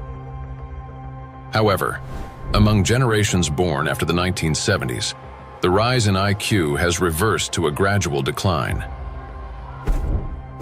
Mandatory IQ tests for military personnel in various countries show a decline in scores since the mid-1990s. According to another study conducted between 2006 and 2018 at Northwestern University, Americans showed a decline in IQ across 3 out of 4 cognitive areas. This decline in average IQ has been termed the reverse Flynn effect. In 2025, the scores of U.S. high school students on major math and reading tests dropped to the lowest levels ever recorded. Their average math score was the worst since the current version of the test was introduced in 2005, while reading scores were the lowest since testing began in 1992. Similar trends have been observed in other countries. The steady decline in IQ continues to this day. Intelligence scores are no longer rising. They're slowly, but surely falling. But what lies behind this troubling trend? One important correlation stands out.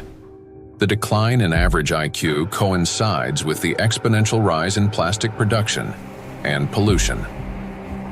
Take a look at the graphs. The more plastic, and therefore the more micro and nanoplastics in the environment, the lower the IQ. This shows a clear link between increasing the amount of plastics and declining cognitive abilities. And that is deeply alarming. This isn't just a statistical correlation. As plastic production has skyrocketed, our daily exposure to micro and nanoplastics has risen with it. Charged plastic particles can easily pass through biological barriers, including the blood-brain barrier. Once inside the brain, nanoplastic particles accumulate not only in neurons, but also in glial cells, the very cells that nourish and protect neurons and help form neural connections. There are many more glial cells in the brain than neurons themselves. Electrostatically charged nanoplastic disrupts the function of glial cells, triggering inflammation and chronic stress, setting off a continuous cycle of destruction inside the brain itself. For the brain, chronic stress and inflammation are like a computer running on a critically low battery. When the battery is nearly drained but dozens of programs are still running, the system automatically switches to power-saving mode, shutting down energy-intensive applications to avoid overheating or freezing. Our brain works in a similar way. When stress and inflammation reach a critical point, the brain, like a computer, will eventually shut down its most energy-demanding regions to survive and conserve energy. The first to go offline is the prefrontal cortex, the youngest and most complex part of the brain. It's considered the control center, responsible for such essential functions as intelligence, behavioral regulation, and the ability to think logically, consistently, and rationally by comparing facts and drawing conclusions. The most dangerous part is that the shutdown of the prefrontal cortex happens silently, without our awareness, and we won't even realize it. The brain will switch to its basic survival programs. The ancient rapid response system, the limbic system, takes over. Its key structures, the amygdala and hypothalamus, trigger the fight, flight, or freeze reaction, fast, impulsive, and without time for reflection. These systems will still stay active for a while because the brain identifies them as critical for survival. As a result, rational decision-making gives way to panic. Creativity and intelligence are replaced by degradation and dullness. Empathy fades, replaced by indifference or aggression. Electrostatically charged plastic particles that enter the brain interact with neuronal membranes, activating microglia, and continuously fueling oxidative stress and chronic inflammation. Prolonged stress literally reshapes the brain. In the prefrontal cortex, the center of analysis and control, neural connections weaken and disintegrate. Similar changes occur in the hippocampus, the region responsible for memory and learning. Neural connections fade away, and the hippocampus deteriorates. In the amygdala, the centers of fear and anxiety, the opposite happens. Connections strengthen, anxiety and aggression intensify, and panic attacks may develop. The brain reorganizes itself.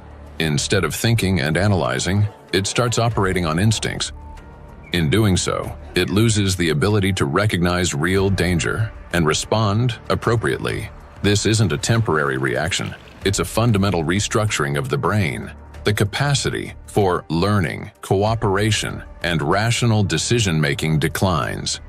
This may help explain global trends we see today in society.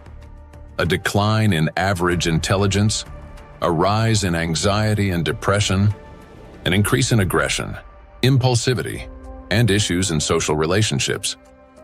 As the amount of plastic in the environment continues to grow, the reverse Flynn effect will only become more pronounced. People won't just become less intelligent, they won't even realize it.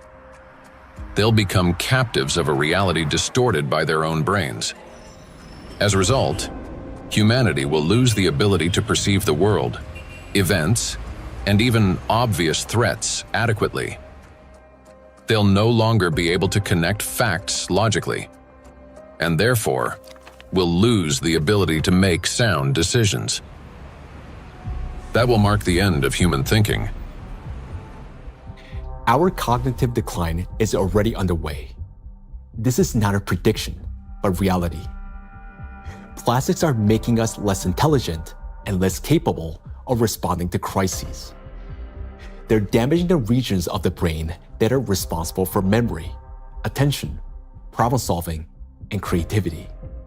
The very abilities we urgently need to achieve scientific breakthroughs and to find a way to neutralize the threat posed by micro and nanoplastics. And we have very little time left to make the right decisions. Yet, the loss of intelligence is not the worst that awaits us.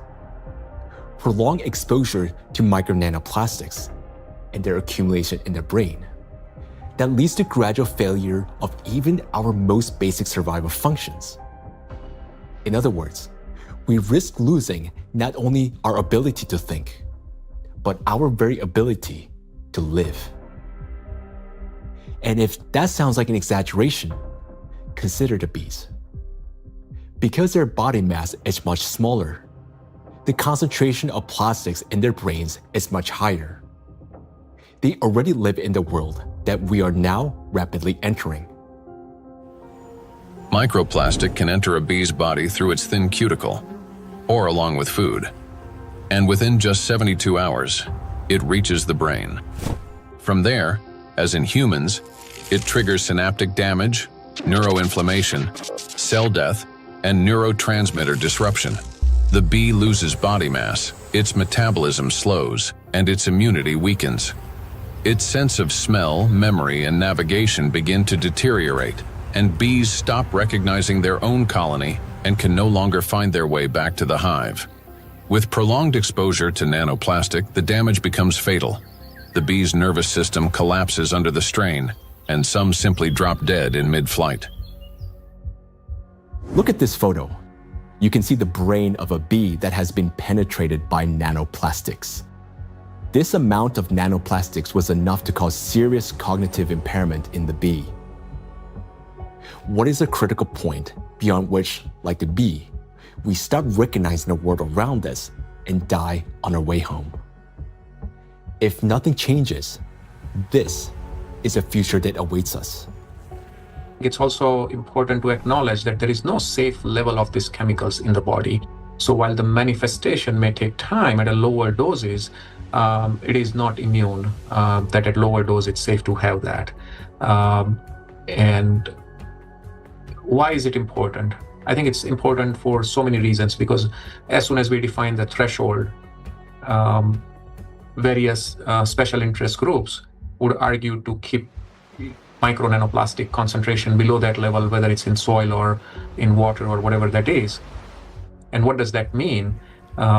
Is that we are allowed to have some degree of micro nanoplastic in our sources, air, soil, water, and so forth. But it's a cumulative impact, we have to remember. It's not a particular threshold at any given point in time in the source of whatever we are consuming, but it's a cumulative impact in our brain. And we don't know that, honestly, because it's the factor of time there is going to be different for bee than for a young child who doesn't have a fully developed brain versus an adult brain. Let us recall that a single nanoplastic particle in the human body is not equivalent to one dead cell. After destroying one, the same particle does not stop. It continues traveling through the body, killing one cell after another. So even the tiniest amounts of nanoplastics will damage the brain. And that's why there's no such thing as a safe concentration. And there will never be. The only difference lies in the rate of destruction. That is, the more nanoplastics there are, the faster the process. These plastic particles destroy the biosphere and the cells within our bodies.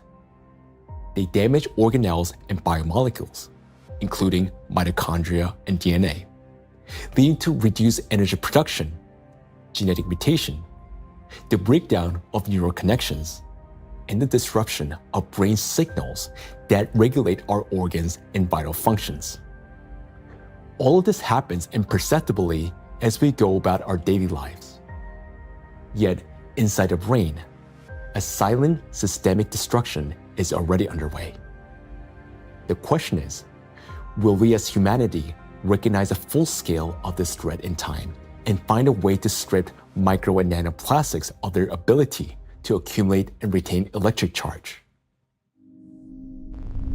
A threat that must not be ignored.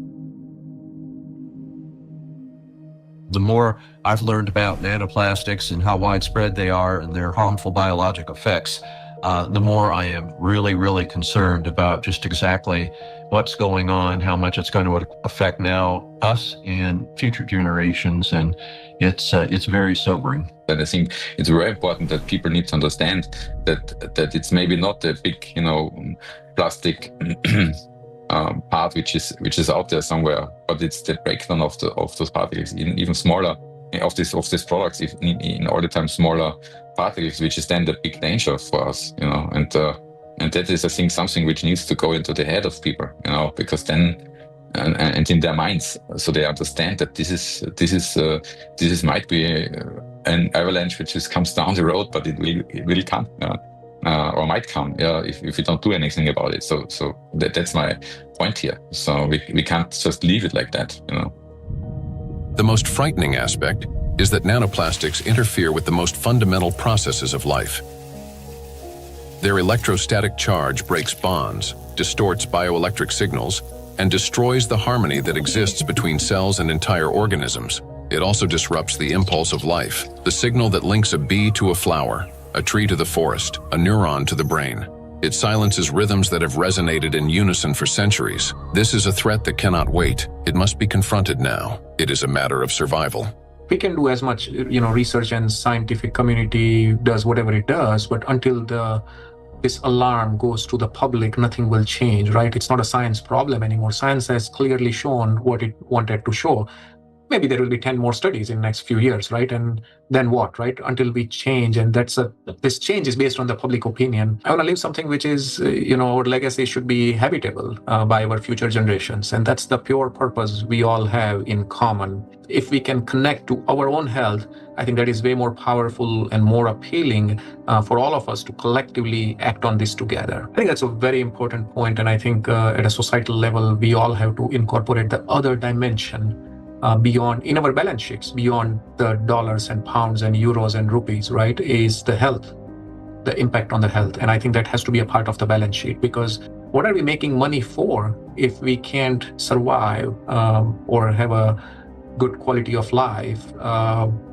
Then everything else is worthless for us and for the future generations. I think maybe a reason why I do that, to just show by example that we need to do that. It's my big, hope that I can contribute to a solution, and also to people thinking about it, talking about it, and acting accordingly to make this world a better place, and not just always a worse place for the future, especially for the next generations and for my son and for families, and of course all over the world to take care. And I'm trying to contribute the awareness of people, to explain, to show them the risks, and to make them understand the problem, the real extent of problem, to put them into action. So I just want to say one last word, that we only have one planet, and this planet is not single use, so we should consider this. For too long, we have lived under the comforting illusion that there's still time, that humanity will always have a chance to recognize, understand, and respond. But that time has passed already. Our greatest challenge now is to find a solution before we cross the point of no return, while we still have both our intellect and the little time that remains. But for this to happen, all of humanity must first grasp the true scale of what is unfolding. Only then will we be able to direct our full scientific potential and resources toward finding a solution. As we have seen already, no single individual, organization, or nation alone can solve such a complex problem. The scientific community of ALLATRA has been searching for the solution for 2 decades, and although it hasn't been found yet, we know it exists. We understand that the answer lies at the intersection of physics, chemistry, and biology, which means that the solution is achievable, and finding it is essential for survival. Through years of research, we have come to clear understanding that the efforts of the entire global community must be united, and urgently. The challenge before us is enormous: to find a way to strip micro nanoplastics of their ability to accumulate and retain electric charge across the entire biosphere, not just in a test tube or single organism, and to do so without harming humanity, the planet, or disrupting the Earth's magnetic field. Today, micro nanoplastics are present in every human being, including newborns taking their very first breath. In fact, unborn children developing in the womb are already exposed to these tiny particles, and even human eggs and semen are now contaminated and impacted by nanoplastics. For the first time in history, we face an enemy that threatens all life on the planet. And unless we change the course, this crisis will only deepen. Nanoplastics have indeed become the only true enemy of all humankind and each of us. I want to say that now is not the time for geopolitical rivalries or economic wars. It is not the time to build new empires. When one realizes that they're dying, it makes no sense to start building a new house, especially when no one will be left to live in it. And above all, we no longer have a time for military conflicts. There's no sense in killing one another when we're already being killed by a common invisible enemy, although some don't even realize it yet. We cannot remain indifferent to this threat because our future depends on whether we're capable of setting aside our divisions and uniting against this killer, nanoplastics, which threatens all life on our planet. The question is, are we capable of truly understanding all this? Or has nanoplastic already damaged our minds to the point where we don't even recognize the mortal danger hanging over humanity? If we can still see the reality for what it is, then we're obligated to act, to find a solution while we still can. We cannot shift this responsibility to the next generation, because if we fail to find a solution now, there will not be any true generation. And knowing this, giving up would mean betraying ourselves, our families, our children, and all of humanity, condemning all life on this planet to slow and inevitable death. Each of us, if still capable of understanding this threat, can contribute something meaningful to this effort. Only by acting together can we solve this monumental challenge and preserve the most precious thing that we have, life itself. Life is worth fighting for.